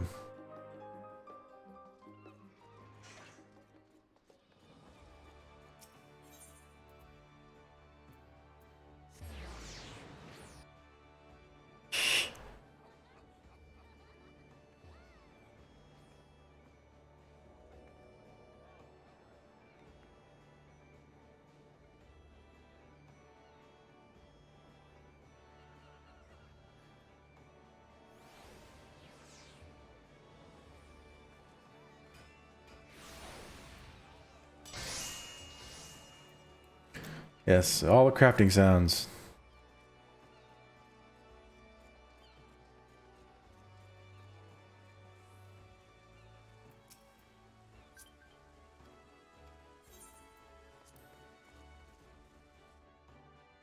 I'm gonna finish the story without getting into a free company. I know that really doesn't do much for me. It's probably actually a bad idea, because I don't get as much experience, but that's fine. My apologies for calling you away from Charlian at such short notice.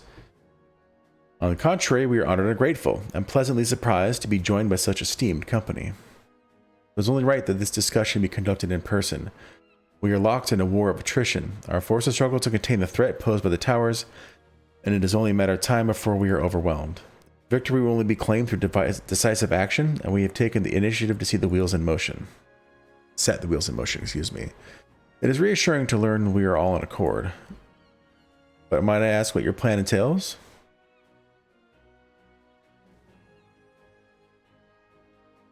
It hinges entirely on the warding scales and our ability to utilize their potential to the fullest. During your time in Charlian, the allied nations have been engaged in separate fronts with no end in sight. To make matters worse, a surge in abductions of Kobold, Sahagin, Ixal, and Ananta have given rise to an increasing number of primals as well. But your triumph in Rats at Hand has given us cause to hope once more. The time has come to free ourselves of this menace. It is you, the Sons of the Seventh Dawn, who have shown us the way. While the bulk of our forces will continue to hold the Telophoroi at bay, we will dispatch our finest to strike at the enemy's heart, Garlemald. These brave few will be the Ilsabard contingent. I think such progress has been made in so short a span. Its objectives are twofold. The first is to provide aid to the people of Garlemald. As previously reported, countless Imperial soldiers and civilians have been tempered. Robbed of their free will, they serve the Telophoroi's every whim without question. They too are victims. It is our duty to deliver them from their suffering, not for strategic or political gain, but because it is the right thing to do. I do not ask that we set aside the decades of conflict and conquest, that we simply choose to forgive and forget. I ask only that in choosing to remember, we do not also forsake our compassion and morality, for without that there could be no reconciliation, only death without end. Aye, on that we can all agree. Our second objective is the colossal tower that Thancred and Urianger observed in the capital. Though its purpose remains unclear, there is reason to believe the smaller spires are merely a precursor of what's yet to come. Until the Tower of Zot was toppled, we failed to make any headway. Though the same can be said of the Telophoroi, there's certainly in no rush to press further into our lands. I'd wager the spire's primary purpose is to divide and keep us occupied, while they work towards our annihilation. This would appear to be substantiated by Y'shtola's analysis of the tower's influence on ethereal currents. Based on her observations inside the Tower of Zot, the spires siphon ether from the land, consuming it to maintain their form. However, they draw forth far more than is required for this task alone. The excess of ether remains unaccounted for, but we can be sure it is not being harnessed for our benefit. It wouldn't surprise me in the least if it was being redirected to the larger spire in the capital. There's a logic in that. Regardless, once we have uncovered the truth, we'll bring their schemes crashing down, along with their infernal towers. That's all well and good, but what would you have us do? I assume it's more than handing over the scales and being on our way. We want you and your scales to join the Ilsabard contingent. Consider it an official request from both the Grand Company of Eorzea and the Eastern Alliance. Do you accept? Perhaps you should be the one to answer that.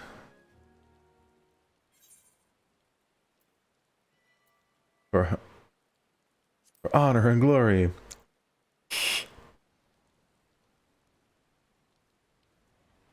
Couldn't put it better myself. Yashtola, Thancred, and Oriange have already pledged their supports and are on their way to meet the rest of the contingent. They were positive you would come to the same decision as they did. Luckily for all involved, their prediction was correct.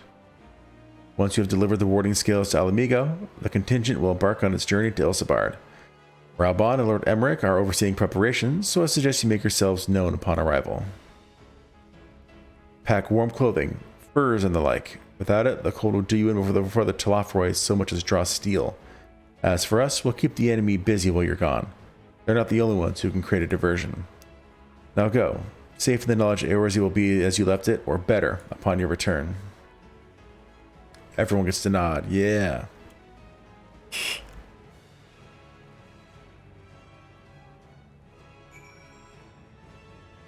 That's music.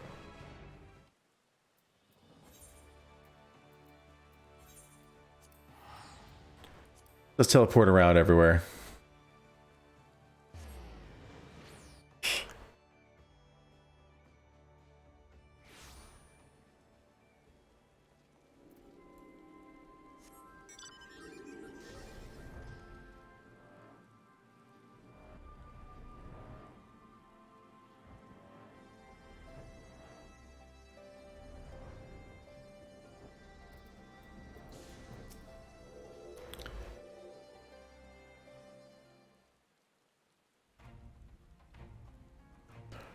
Ah, the Wanderers return. You've been busy bringing down a tower and producing the keys to destroying the rest of them.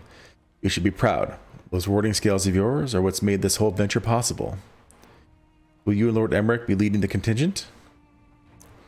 Regrettably, no.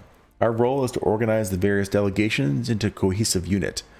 Once we've seen you all off, it's back to our respective posts.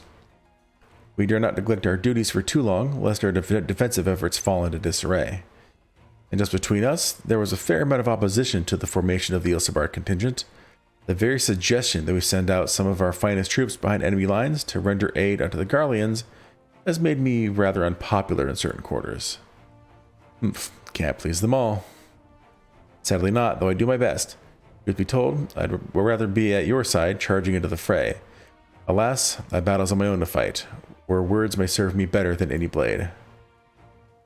I hate to say it, but Lord Emmerich's struggles mirror my own. For the time being, the best we can offer you is peace of mind from knowing Eorzea is in safe hands. As you fight the good fight in Ilsabard, I and the other commanders will do what we can to convince the naysayers that our cause is just. Thank you, both of you. We meet again. What's up, guys? Word of your exploits travels quickly. From what I gather, the protective talismans you obtained led the formation of the expeditionary force. My contribution on this occasion is but a minor one, that being the information I have shared with Maxima. For the sake of the people of Garlemald, may the fates be on your side. So you're not coming with us.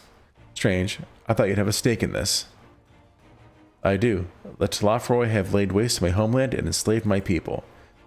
But though every mote of my being cries for vengeance, I cannot be the one to deliver it. My presence alone would place the entire mission in jeopardy.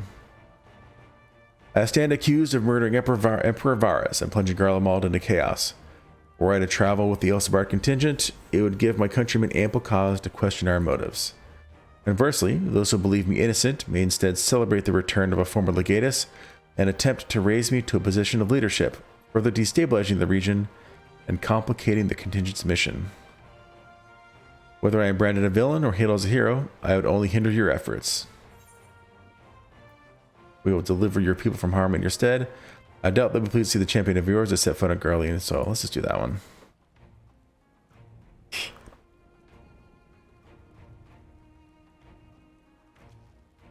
For what it is worth, you have my gratitude. You and your comrades have the strength and courage to deliver my countrymen. I am certain of it. In light of Gaius' rather unique circumstances, I instead will assume the role of your guide. Though I may have defected for political reasons, my love for Garlemald endures. I would stop at nothing to protect her and her people. Well said. Might I ask you to escort our friends inside?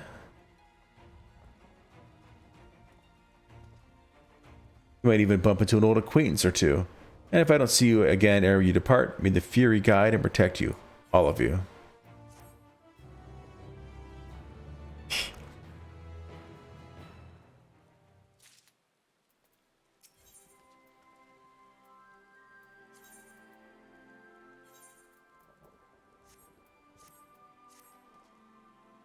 The other members of the Ilsabar contingent are gathered in the royal palace. I shall inform them of your arrival, so please make your way inside as soon as you are ready.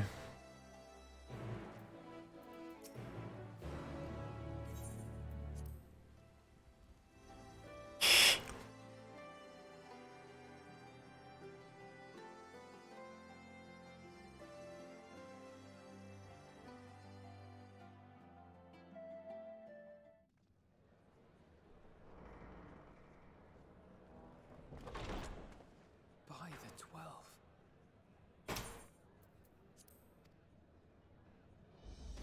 Dang.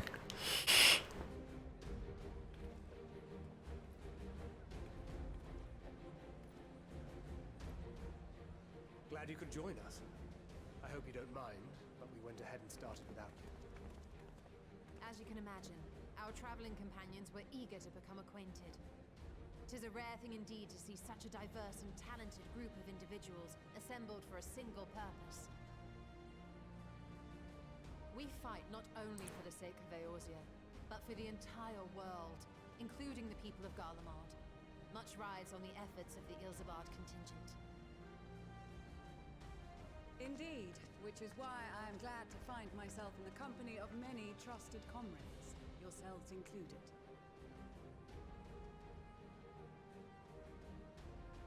Lucia. That's my name. I have come at the behest of Lord Emmerich, who has honored me with the role of Ishgard's representative. And for the good of all nations, not least my former homeland, I am determined to see this mission through to its end. We have a hard road ahead of us, but walk it we shall, together.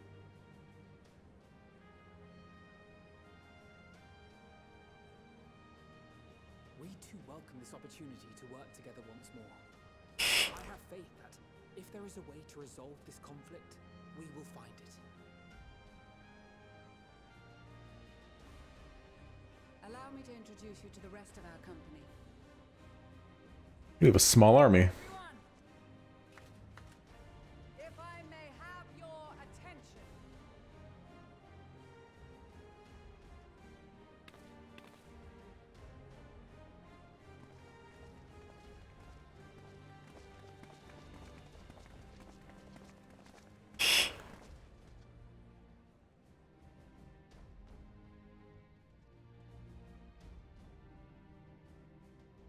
Might I ask you to speak first?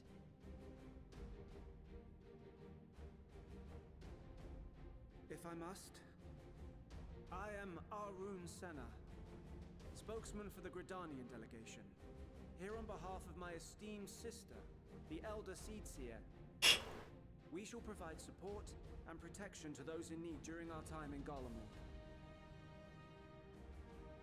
To that end, I am joined by healers selected by the Conjurers Guild, with the Order of the Twin Adder's Finest serving as our escort.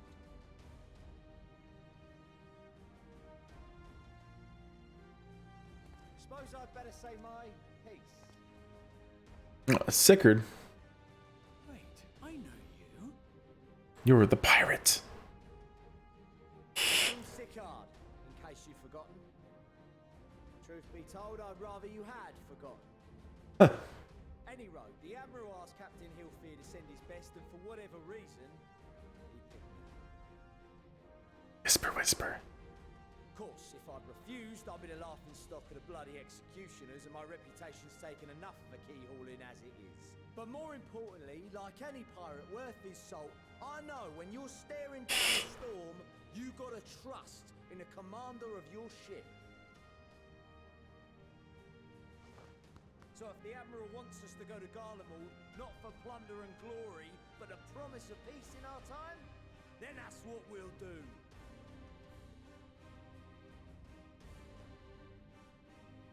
Since we all know how much the Empire loves its steel, we thought we'd bring along a few smiths to make the most of it.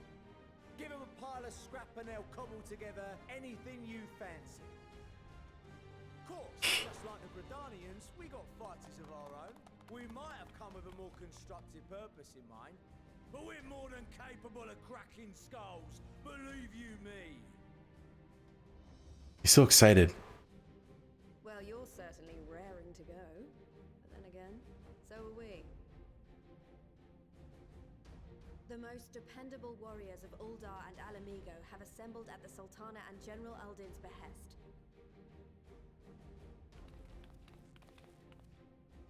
If Garlemald has truly fallen, then the whole place is likely to be crawling with Telophoroi. We'll need plenty of troops to clear and hold a path for others to follow. That's where we come in. Naturally, Marshal Tarapin and I will be leading from the front.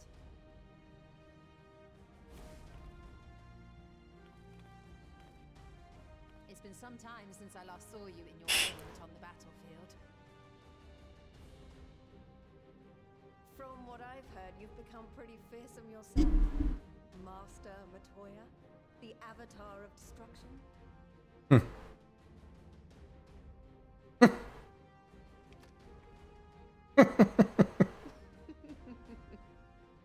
With comrades like these, I know we'll succeed, no matter what awaits us. And then we might finally get a chance to enjoy a good long rest.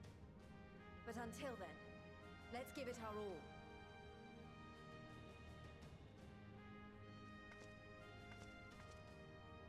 As for Ishgard, we Temple Knights have come in force to uphold our nation's commitment to the peace and welfare of our allies. That's it. Peter Cold of Garlemald is a formidable enemy in of itself. Our experience fighting in ice and snow will prove invaluable in the days ahead. Accordingly, I have been designated commander of the Ilzabad contingent. I will do all in my power to provide you with the leadership and guidance you require. The four high houses, House Hylinart foremost among them, have arranged for a host of machinists to join us on our mission. Their knowledge of Imperial Magitech is sure to be a great boon. They will address any problems of a technical nature, together with the smiths of Limpsa Lomitsa. There is another awaiting introduction. Lord Emanolain! Ah, yes. Emanolain de Forton, at your service. Meows. So, lest there be any misunderstanding, I should stress that I've not become a fearsome warrior while you were away. Rather, far from it, actually. My brother, in his infinite wisdom, decided this would be an excellent chance to make something of myself. Oh, and fight for world peace and all that.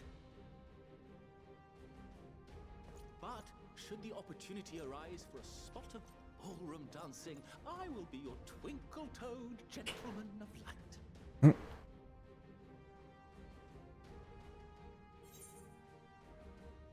May your graceful prancing lead the way to victory.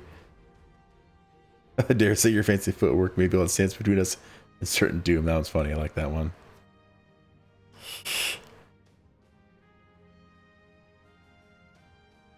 Huzzah! I cannot wait to regale Honoroa with my tales of daring do. I believe that concludes introductions for the Grand Company of Eorzea.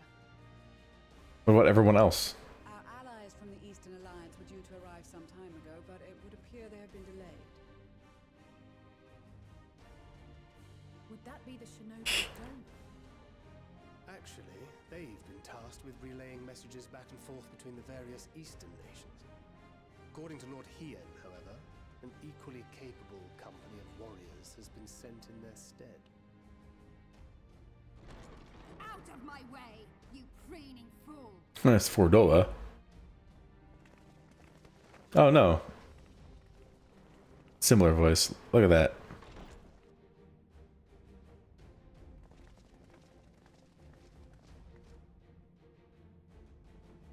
Forgive us for coming late. We are the delegates of the Eastern Alliance. Cyrena, and you've brought company. For battle and blood we come. as the steppe is sorely lacking in both. No towers befoul our lands, so we marched on those of Doma, only to find them beyond our reach. But now our thirst for slaughter will be slaked. No quarter to the enemy! Sadu Hatun, no. We go to make peace with the Iron Men, not war. Warriors of the steppe, we've heard many tales of your bravery.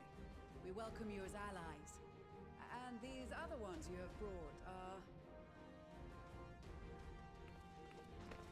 Members of the Dalmascan resistance group, Lente's Tears.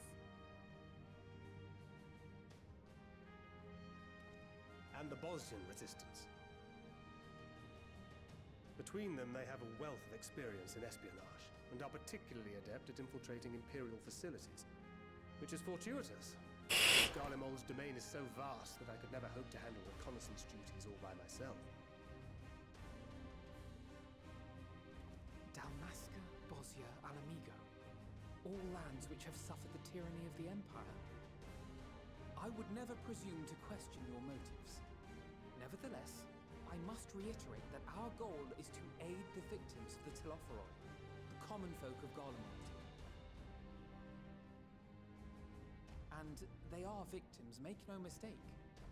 Though I understand that many may struggle to see them as such. You're more right than you know. For every one of us that answered the call, there were a dozen that refused. Not only in Alamigo, but everywhere we went. And who could blame them? The Empire's always been the enemy. But after seeing what we've seen, fighting and working against and with Garleans, there's no denying the simple truth. They're just people. No different from you or I. They've got their share of liars and murderers, but so do we. So do we all. Fordola, who once swore herself to Garlemald, has proven herself a trusted ally time and time again. Every Eorzean here knows Cid Garland, the Imperial defector who shared with us countless technological wonders. Maxima, who stands with us today, tried to reform Garlemald from within and make peace with Doma. So you can believe me when I say that every fighter here understands and accepts that the Imperials are not monsters and are deserving of help. Or at least that they were able to put aside their feelings for the greater good. It won't be easy, but we're all determined to make this world a better place. Yeah. What lingering concerns I may have had were clearly unwarranted. I agree with everything you said wholeheartedly.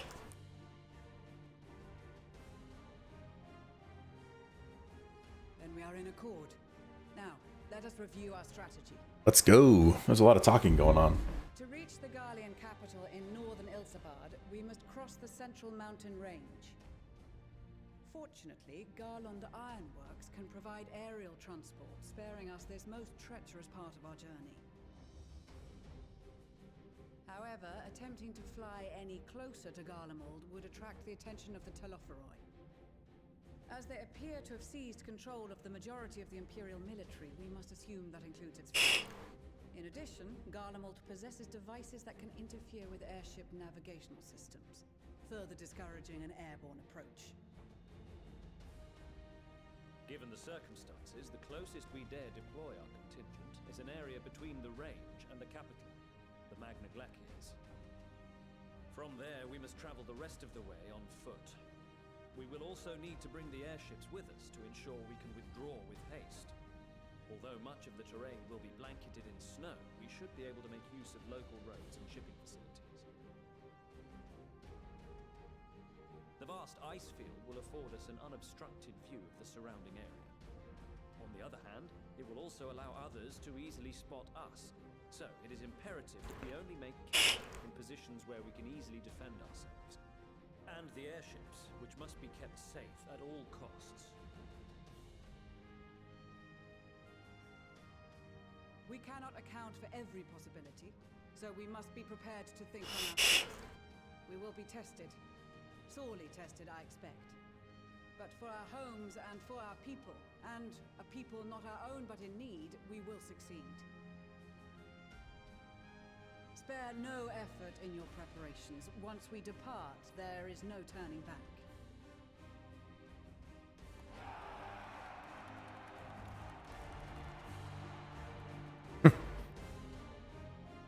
Weird thing to cheer at, but okay.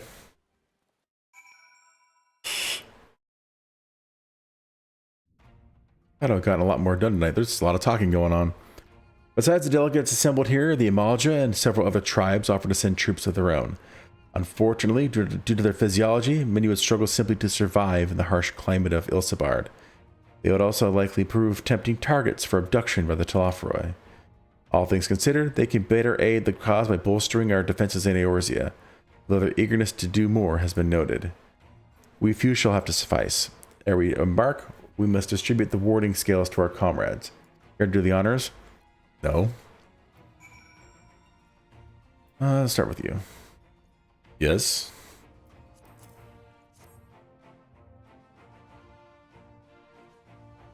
So these are the famed warding scales. Enough for me and my men, I see. Under normal circumstances, I would not be allowed to travel outside the Twelves Wood. The Elder Seedseer, however, has granted me special permission. She has bid me lend my magics to the people of Garlemald while learning all I can of their ways. In so doing, I will come closer to understanding myself and my place in the world, or so she says. I say it is past time our allies benefited from the power at a Seedseer's disposal. Some bemoan that we hide our light under a bushel, and I intend to address that criticism. Here you've got something for us. Ah, them scales everyone's been talking about. Pretty little things, ain't they? Reckon they'll be worth a gil or two when this is all over, and we'll hold on to them for now. And one more thing. I know what you're all thinking. Why didn't they send Einzar instead? Buggered if I know. All the Admiral and Captain Hillfair told me was they needed someone to help safeguard the future. And here I am. Can't say they haven't got a sense of humor. Of course, some of you might be wondering what good a pirate is on dry land, in the middle of the sodden snow of all places. Well, me and my crew will do whatever needs doing, so let's set sail. Or however the saying goes on airships. Is that a set of warding scales I spy? Not that I would know what they look like.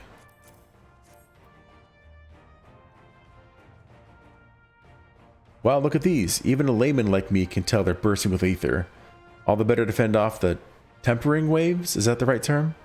Anyway, these will give us one less thing to worry about, which just leaves the other mountain of whatever else is waiting for us in Garlemald. Only one way to find that out, eh? And nervous or not, I'd march through all 7 hells if it gave me a chance to put Xenos back in the grave where he belongs. Warding skills for the Ishgardian delegation, I take it?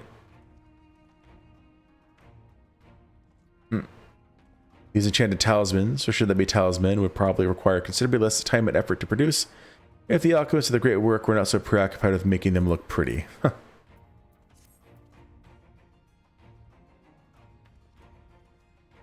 My thanks. These talismans may prove to be the deciding factor in the battles to come. I find myself conflicted by this foray into Garlemald, sent by the Empire to infiltrate Ishgard, only to throw my lot with those whose secrets I was supposed to be stealing, and now I lead a mission to save the countrymen I betrayed. But that is doubtless why I was chosen by Lord Emmerich.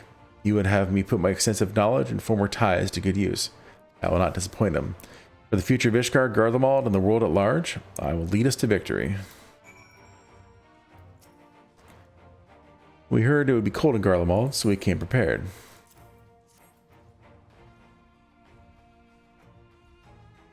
Oh, the talismans. We are to keep these close at all times, yes? I will see that no one misplaces theirs.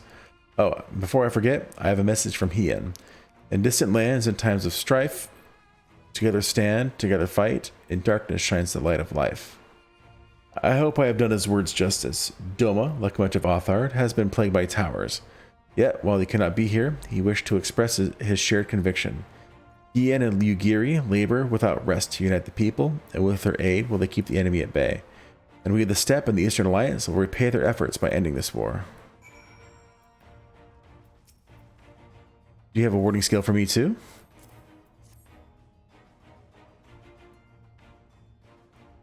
Thank you for this, and for going to such incredible lengths for the sake of my people. Though I have little to offer in return, I would impart some advice if I may. You have been told by many to wear the cold of Ilsabard, and I cannot stress enough that this is no token warning. I will be distributing specially made warming tinctures, courtesy of the Alchemist Guild, but understand that they are no substitute for proper protection. I leave the provisioning of said protection to your discretion.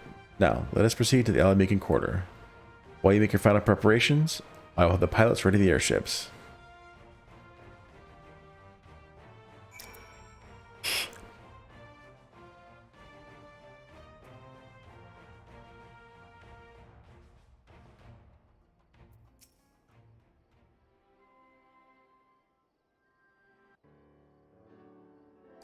This is our last chance to make ready before we set forth. You needn't worry about Urianger and I. We still have what we wore in Garlemald before. Astinian claims to be quite warm and toasty beneath his armor, and since he spent a fair time up north recently as well, I have no reason to doubt his words. Most of the others will be borrowing Grand Company stock. The rest of you could do likewise, I suppose, provided you're not overly concerned with style. Not to put too fine a point on it, but I wouldn't be seen dead in one of those ridiculous overcoats. If I only had the time to find something to my liking. Hark, is that the cry of the scions in need of a tailor right here? Is that Tataru?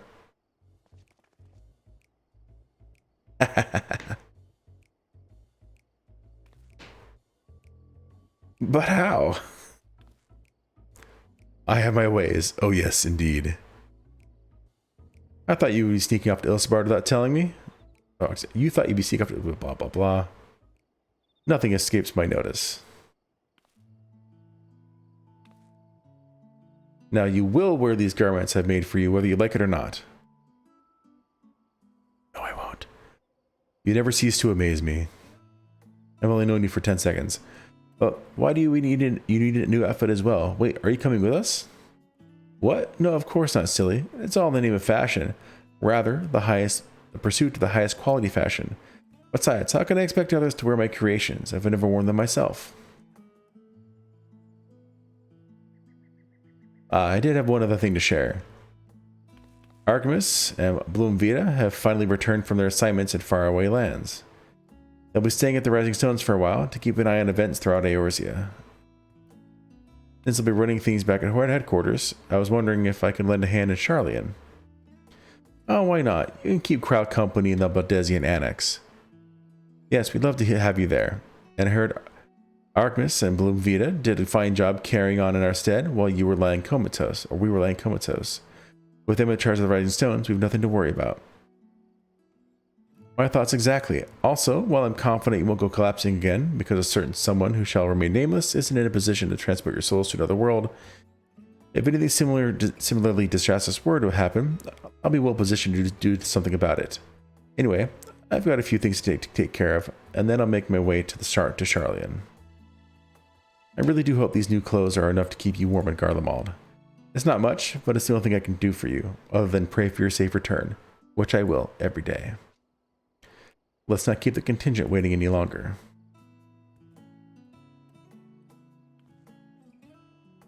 Here are your winter woolies, handcrafted by yours truly.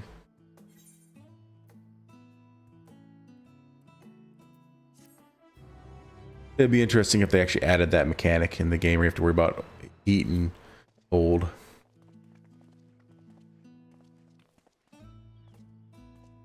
Then he just walks away later.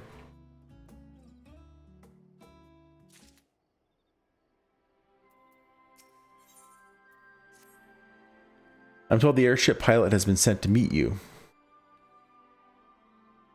Ah, there he is. Alright, this is where we go separate ways. Do be careful, won't you? It's an honor to finally meet you. We at the Garland Iron Works will be ferrying you and your contingent across the mountains and into Garlemald. For many of us, it will be something of a homecoming. Our illustrious founder was only our most notable imperial defector. For that reason, the company is committed to the success of this expedition. Our resources are at your disposal, and if there is aught we might do to be of further assistance, please do not hesitate to ask. If you're ready to depart, I'll ready the engines. Ah, several cutscenes in sequence. And a battle.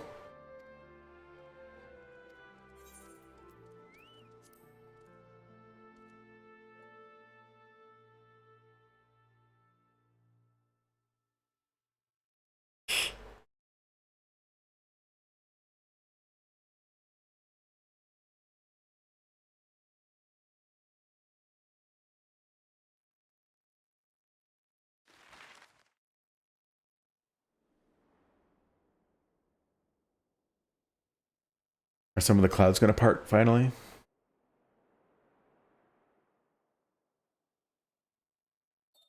Ilsabard, divided in twain by a vast mountain range. Those who would traverse its jagged peaks face peril at every step. But why go by foot when one can simply fly?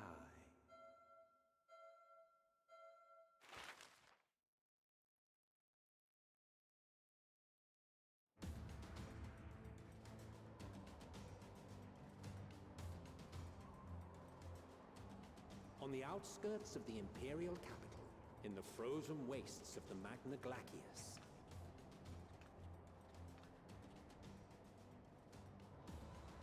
the winds howl in icy protest, as if to warn against further trespass. Hi, Madeleine.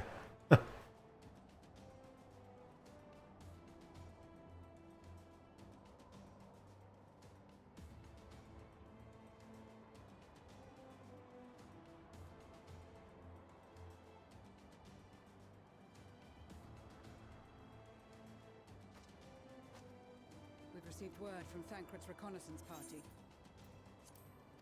They've sighted a detachment of heavily armed Imperials.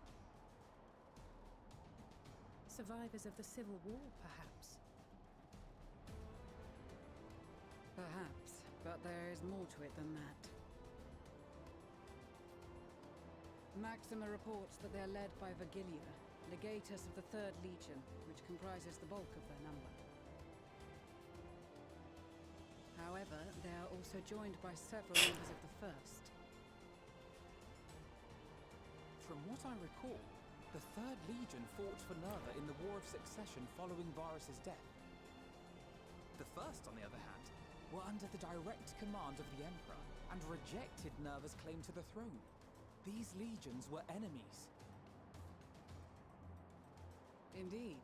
In fact, our sources claim that it was a conflict between them that sparked the Civil War.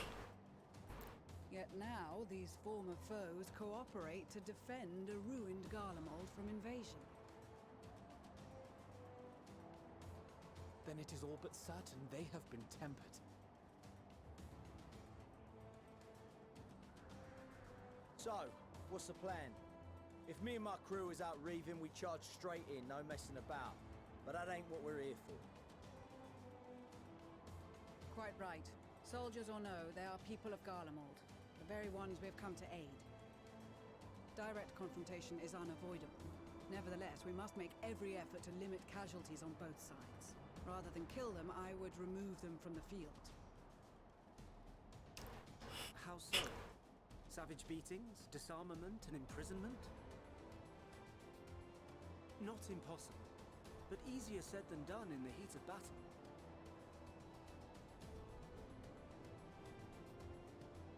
Having observed the opposition, I imagine Thancred had something to suggest? He did. He and the other scouts have already infiltrated a supply depot some distance beyond the Imperial detachment's current position. Stored within is a stockpile of Magitech armaments, and once we give the signal, Thancred's team will destroy them all. In so doing, we will deprive frontline troops of materiel, and likely force the detachment to send men to investigate. Divide and conquer. Not a bad idea. Once the scouts have finished their preparations, we will split into 2 groups. The first will form the vanguard, while the other brings up the rear with our supplies.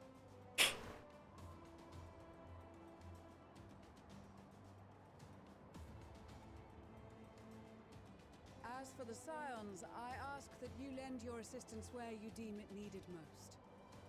Beating people up. I would prefer, however, that you accompany the rear guard and be prepared to join the van at a moment's notice.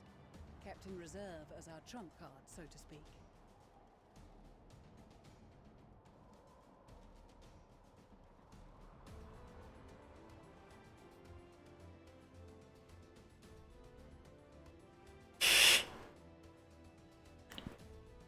Meanwhile, at the Imperial Supply Depot, or a depot, as Lucia pronounced it.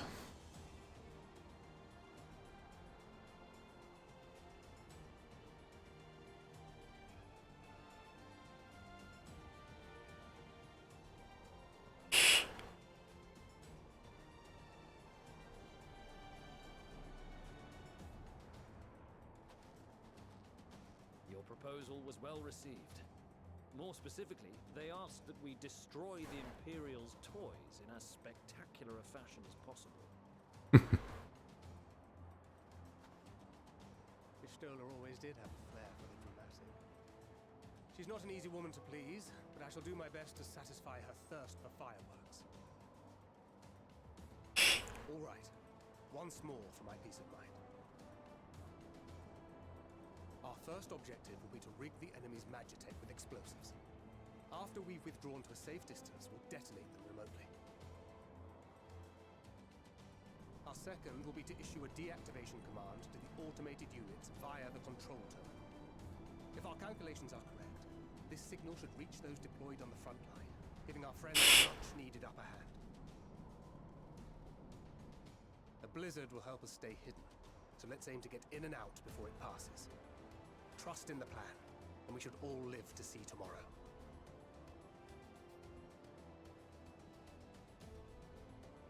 In the meantime, I will relay messages back and forth as the situation unfolds. You'll forgive me if I ask again, but are you certain you wish to play the lone wolf? Wouldn't have it any other way. Call it foolish and reckless if you like, but I'll get the job done. I always do. Very well. I wish you the best of luck.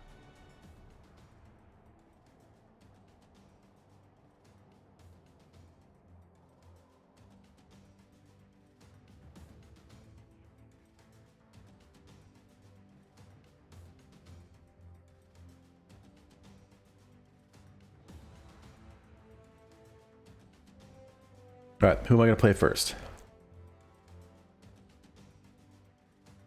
Me, or am I going to be role-playing? Yep. In coming battle, you'll fight as Thancred. Assuming there's nothing else you wish to confirm, we may commence the mission as soon as you are ready.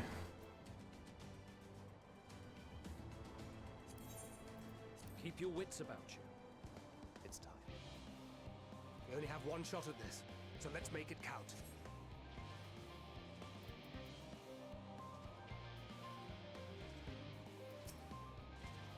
I think it could be messy. Use swift deception to infiltrate the supply depot.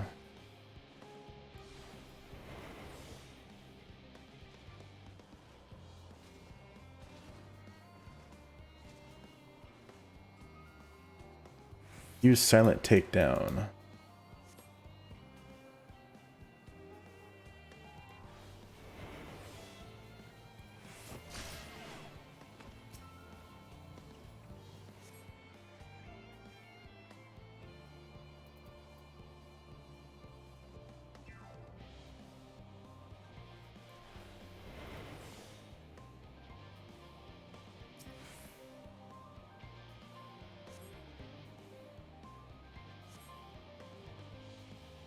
I should probably be taking some of these guys down.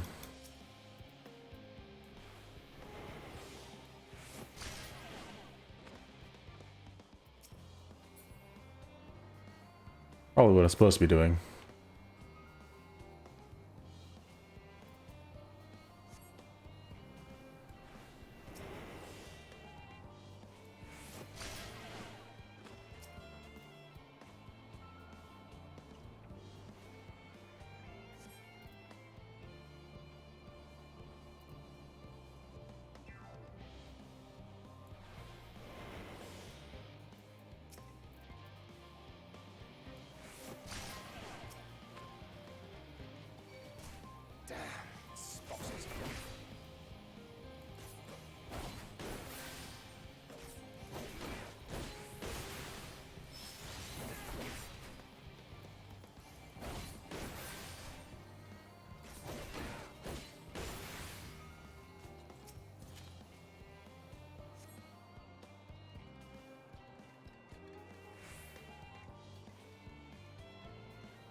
Guard dogs, eh? No use to hiding. They'll soon sniff me out. Luckily, I've come prepared.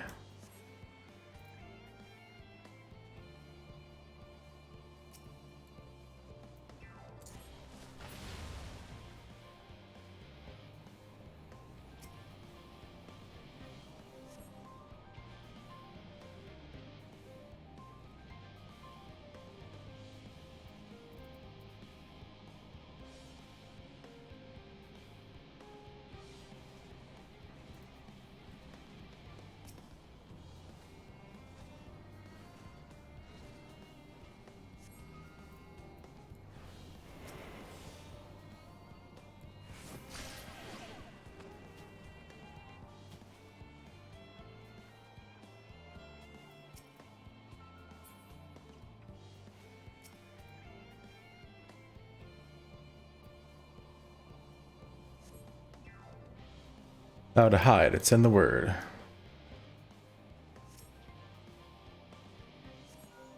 This is sacred. The explosives are in place. Very good. All is proceeding as planned. Head to the control terminal. It should be to the northwest. Understood. Have the others wait at the rendezvous point.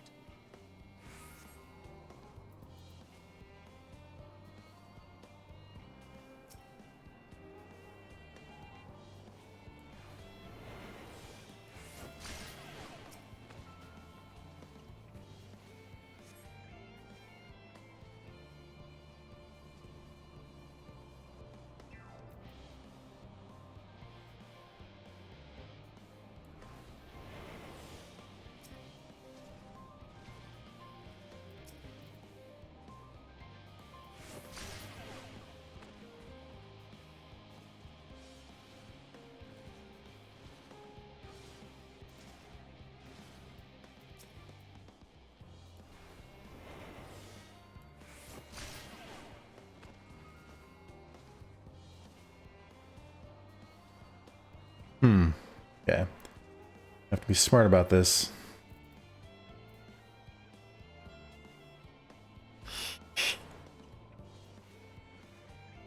If for this guy to come, then he'll go that way, and they'll get that Imperial right there.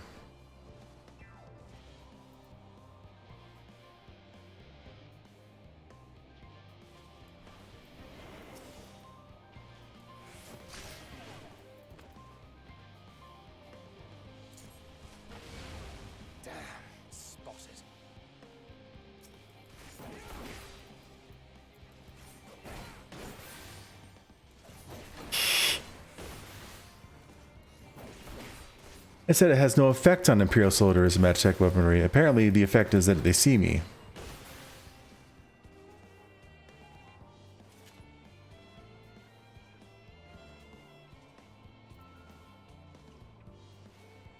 Wish there was a way to take down one of the...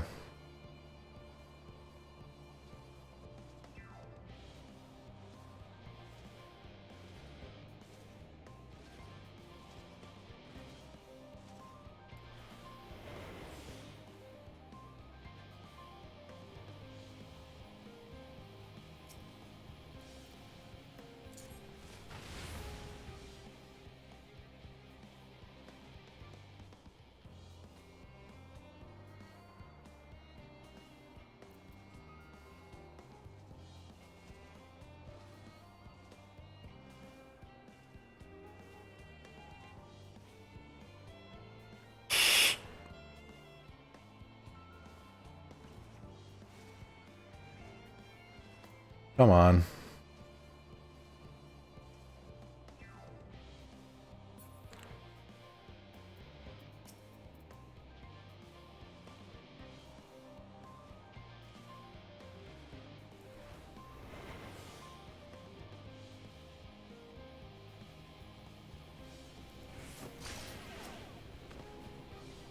Come on, come on, come on, come on.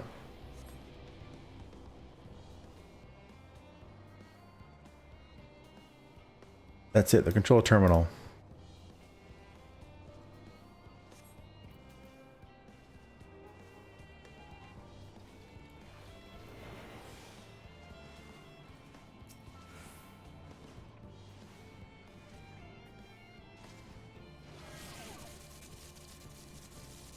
Got it.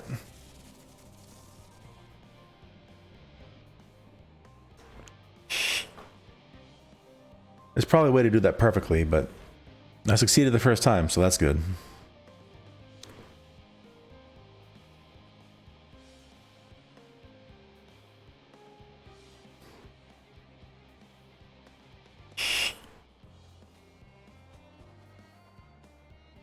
You are returned, and none the worse for wear, to my considerable relief. What news from our comrades? They stand at the ready. Excellent. And let the fireworks begin. Gonna be flashy.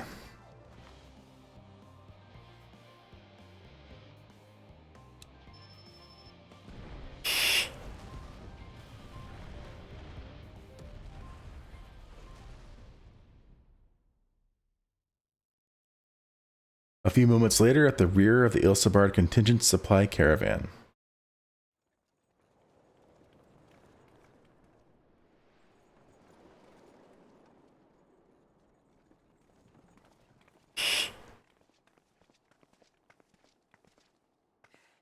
The blizzard's beginning to clear.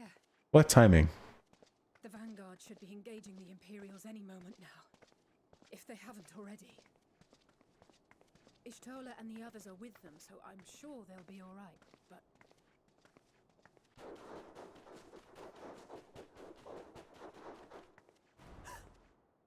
Wait!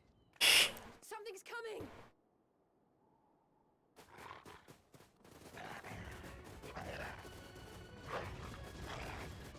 Oi, oi!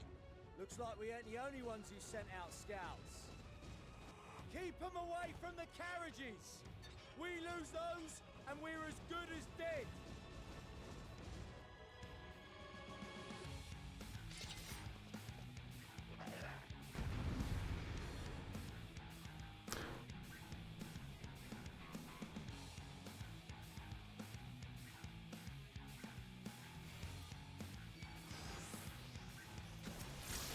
Fighters! Protect the others!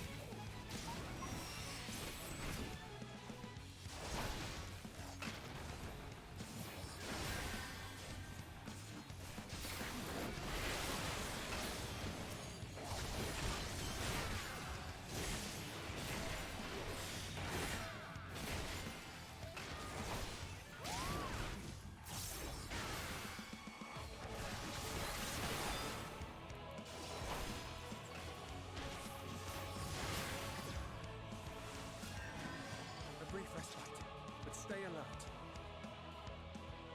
Yeah, we can't protect them all. Keep the carriages safe. Oh, moving on.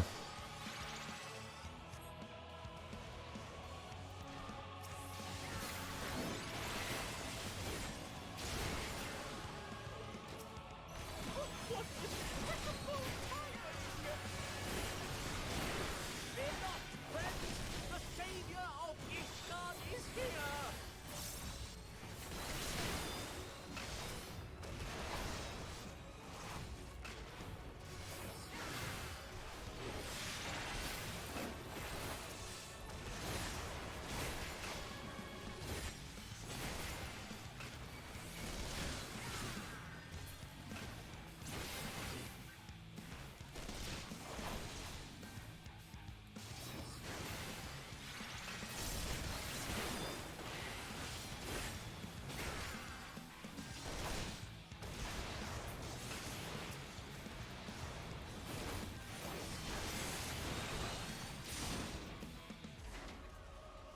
A fine display. Other carriages are still in danger. Go on ahead. We'll hold the line.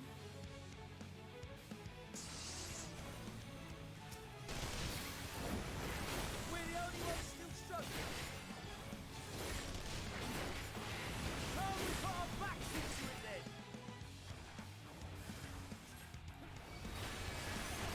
I've been itching for a good scrap.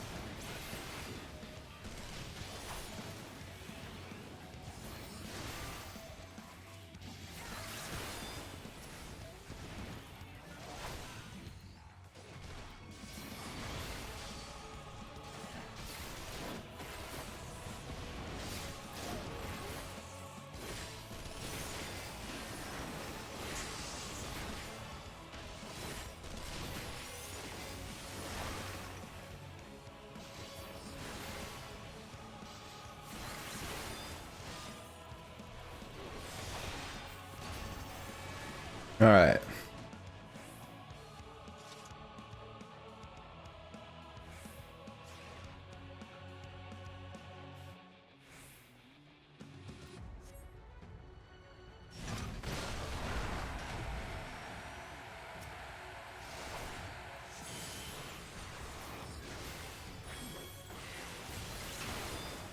What do you mean by broadside it?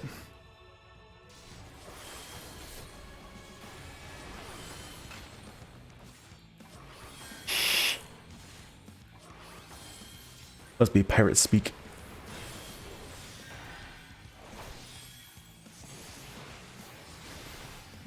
Oh, he's just holding it back. Nice.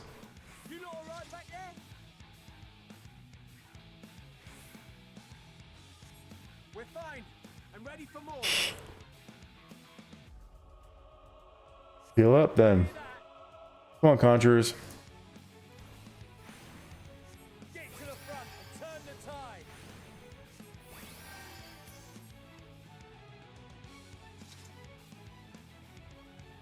Aw. I bolted. Wasted my sprint.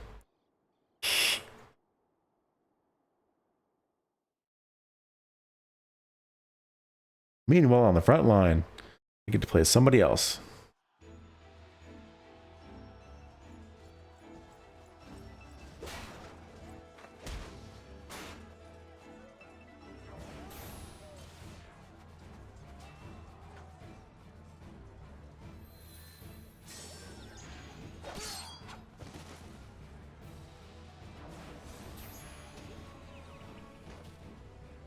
Removed from the field was not a euphemism for enthusiastically murder.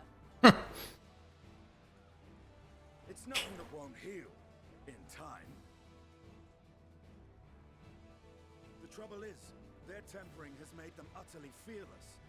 Subduing them would be easier if they had the capacity to submit in the first place. This is the path our young charges would have us walk, and that we all agreed to follow. You knew it would be hard, yet still you pledged your lance, did you not?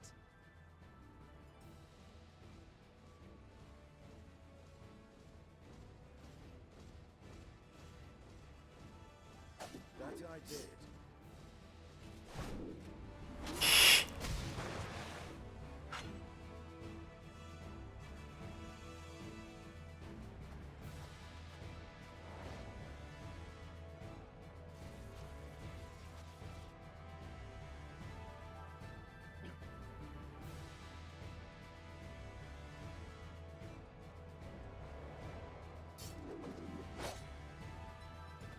Cool. That's Virgilia.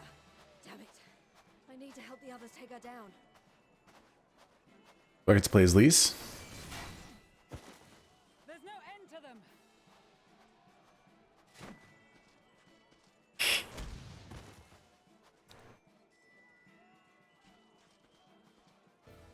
I was wondering when you'd turn up. Never.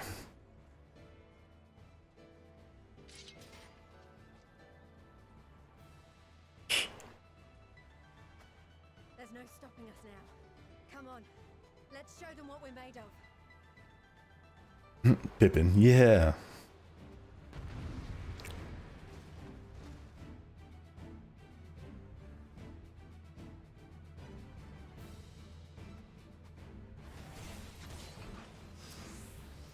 We have them now. Forward.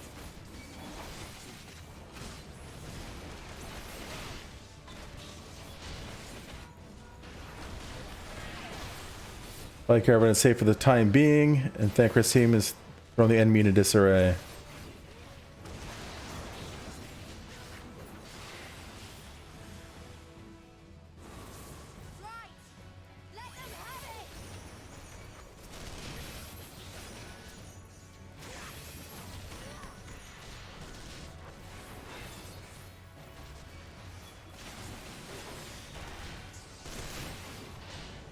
Now it's our turn.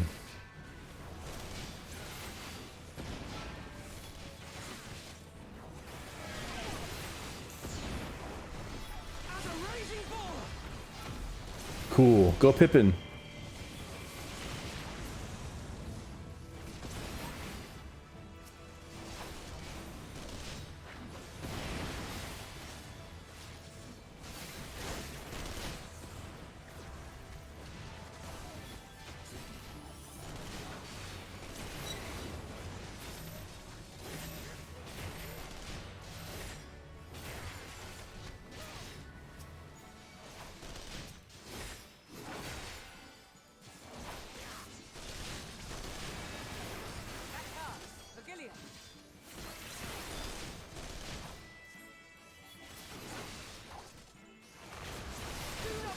mind.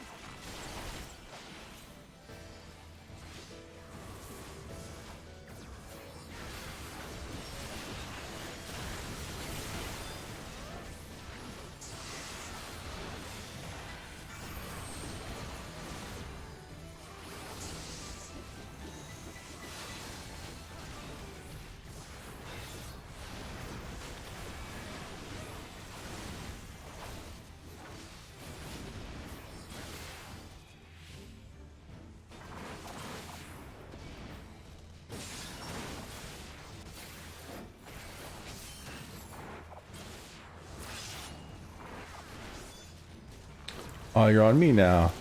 Shame.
Keep the war machines at bay.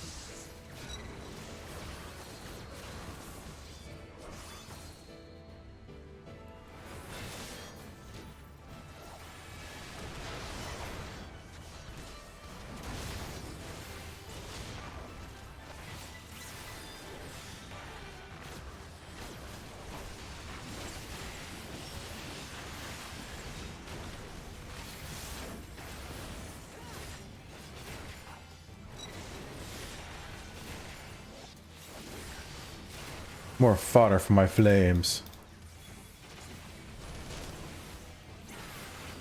So many at this rate will be overwhelmed. I will not fall so easily. These curs will taste my wrath.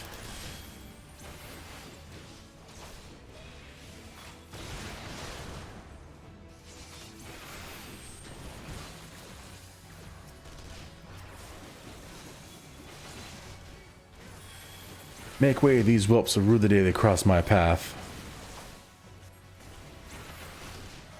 None shall escape my chains. Now is your chance to strike. Tremble before the sun!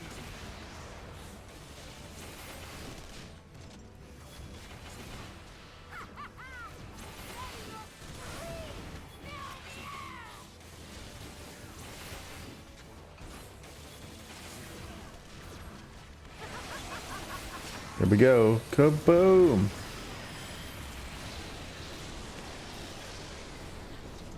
Good thing friendly fire's off.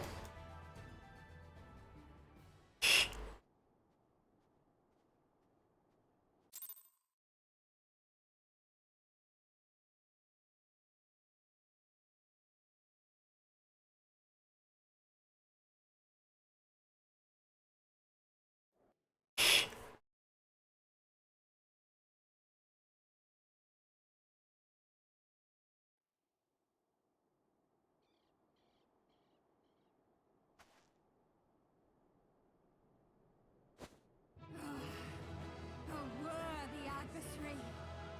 Rest, recover, reclaim yourself. Then we will fight again, to the death. Sadu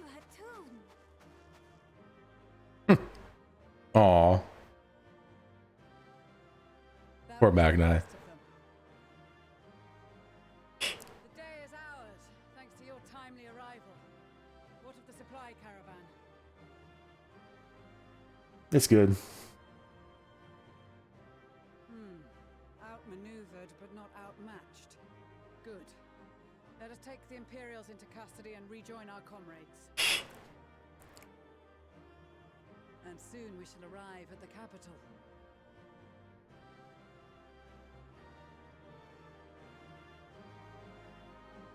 The Imperial Palace. Looking awesome.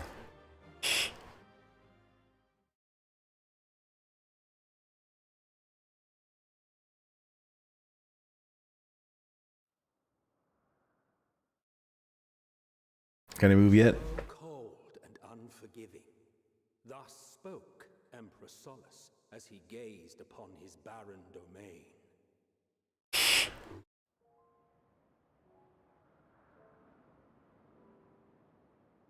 800 years it had been since the Garleans first set foot here. Bested by the Kavosi after centuries of war and driven from fertile southern pastures into the barren northern wastes.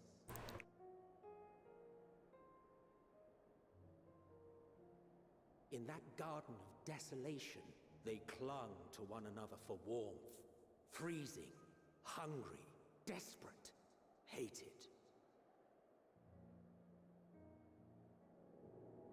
Cool.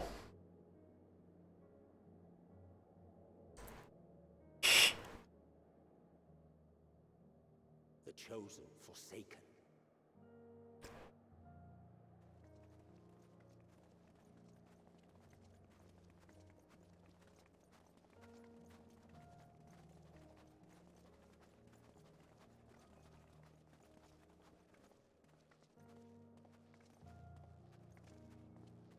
In the year 1513 of the 6th Astral Era, a young legatus named Solus single-handedly sparked the Magitech Revolution.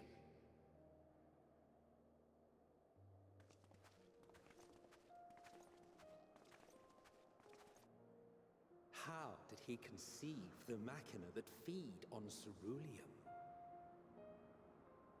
Once a common, soft-spoken soldier, how had he so quickly ascended through the ranks? Like so many others, those who knew the truth are gone.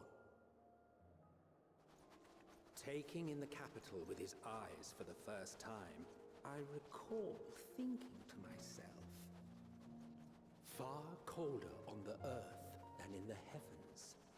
Yes, far colder indeed. Bitterly so.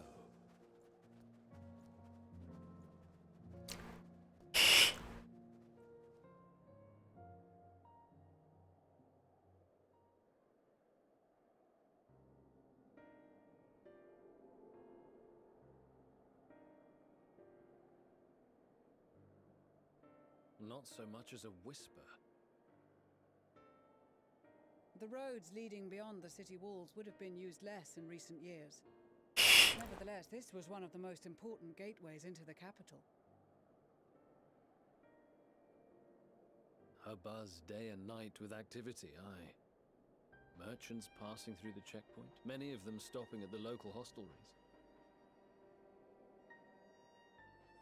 Surely they cannot all have been tempered.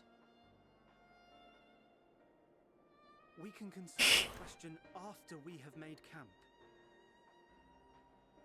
If we spend any longer outside, we may well freeze to death where we stand. The tempered Imperials, too.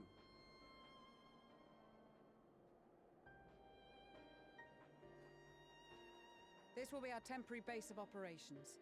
Secure shelter for ourselves and the injured, and dispatch scouts to survey the surrounding area.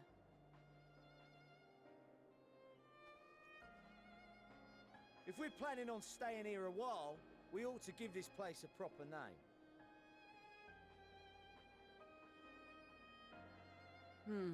Well, the constant sound of ice cracking underfoot makes me think of broken glass. An apt name, perhaps. But enough of this. To work, everyone!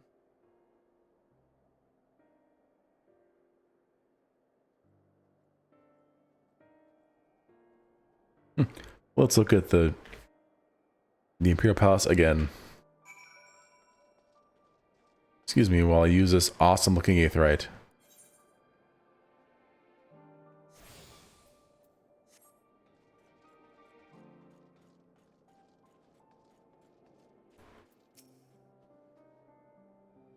In spite of the obstacles we faced, our plan proceeds apace. Just a little farther, and we will reach the capital itself.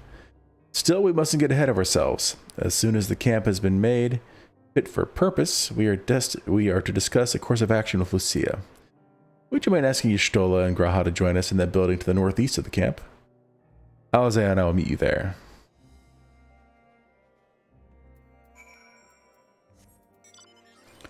Where's the nearest aether? East.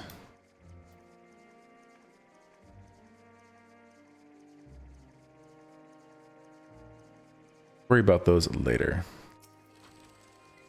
A meeting? Yes, I'll make my way over once my head is cleared. In truth, I've been feeling out of sorts since we arrived. The air is thick with a palpable aura of malevolence.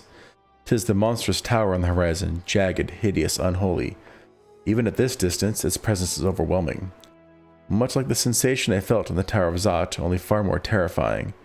Aether flows unceasingly towards it, converging into a swirling mass of unfathomable power. For a blessing, the constant chill in the air is helping to anchor my senses in the here and now. Tell the others I shall be with you in a few moments.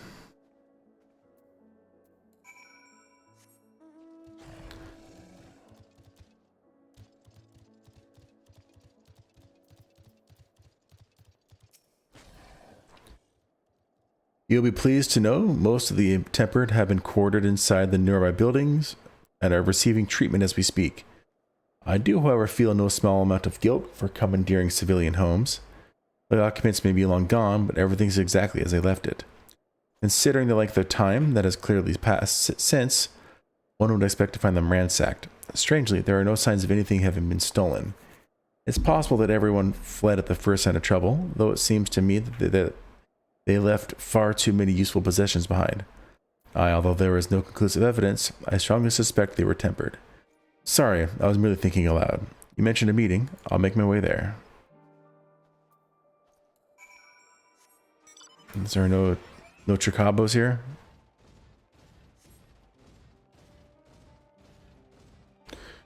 Chocobos.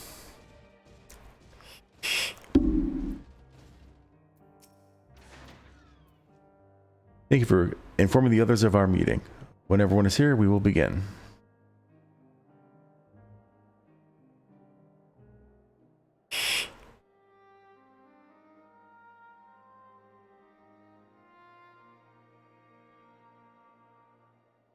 Our present situation is as follows.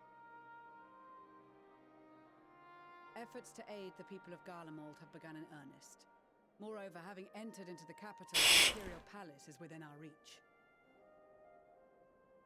But before we proceed further, we must learn what has befallen this city, for therein lies the key to understanding and combating the Telophoroy's designs.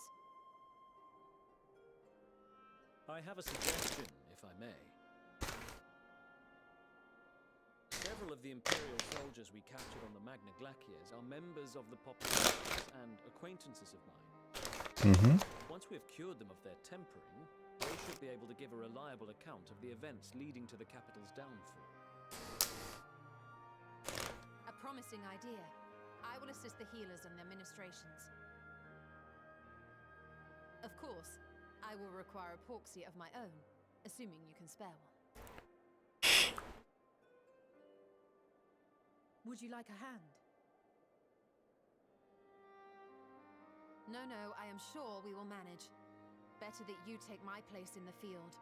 The noxious ether of this place disagrees with me, and as I shall need to draw on my own for the treatment, 'twill be prudent for me to remain within the camp. This talk of curing the temper is all well and good, but I reckon the cold is a more pressing concern. All the houses round here are fitted with ceruleum heaters that could keep us warm and toasty. Problem is, the machines seem to have given up the ghost, and if we keep sitting around, freezing our asses off, we'll be next. My smiths reckon with the right parts, they can have them working again, but it won't be easy. Understood.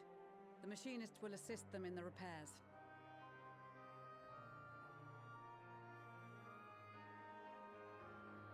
The rest of us should either stand watch or survey the area.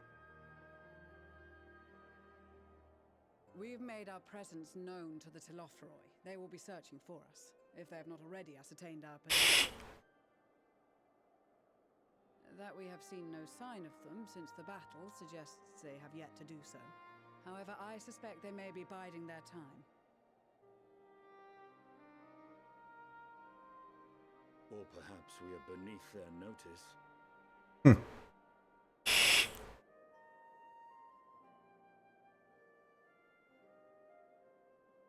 any event, we'll find no answers standing around here. Urianger, Estinian and myself have visited Garlemald recently, so we'll lead the reconnaissance efforts. Perhaps bolstered by a few Bosnian and Dalmatian scouts from my previous excursion for good measure.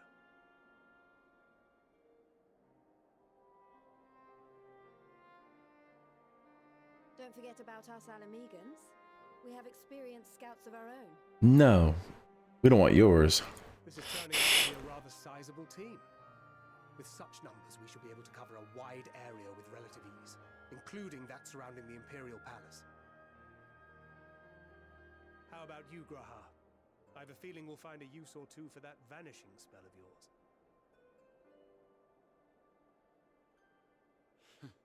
'Twould be my honor to be of service, though I doubt that you of all people need rely on my tricks. That leaves us with guard duty. As a matter of fact, I have something else in mind for the two of you and Alphino. Good, I don't want to stand guard.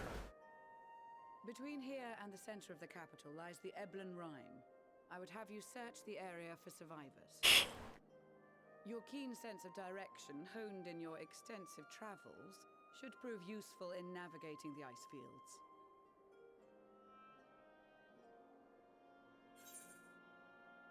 If there are any survivors, we'll surely find them. Extensive travels is something of an understatement, but I suppose if there's something else that needs doing. Ice fields. I love ice fields. Oh wait, no I don't. Ha! I'll do that one.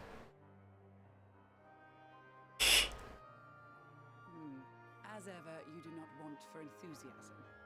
But given your experience traipsing about through Kurthus, I should be surprised if you let a little inclement weather dampen your redoubtable spirits. And even if that were the case, the promise of hot soup upon your return would surely spur you to action.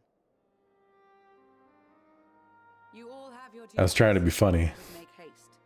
May the Fury bless and keep you.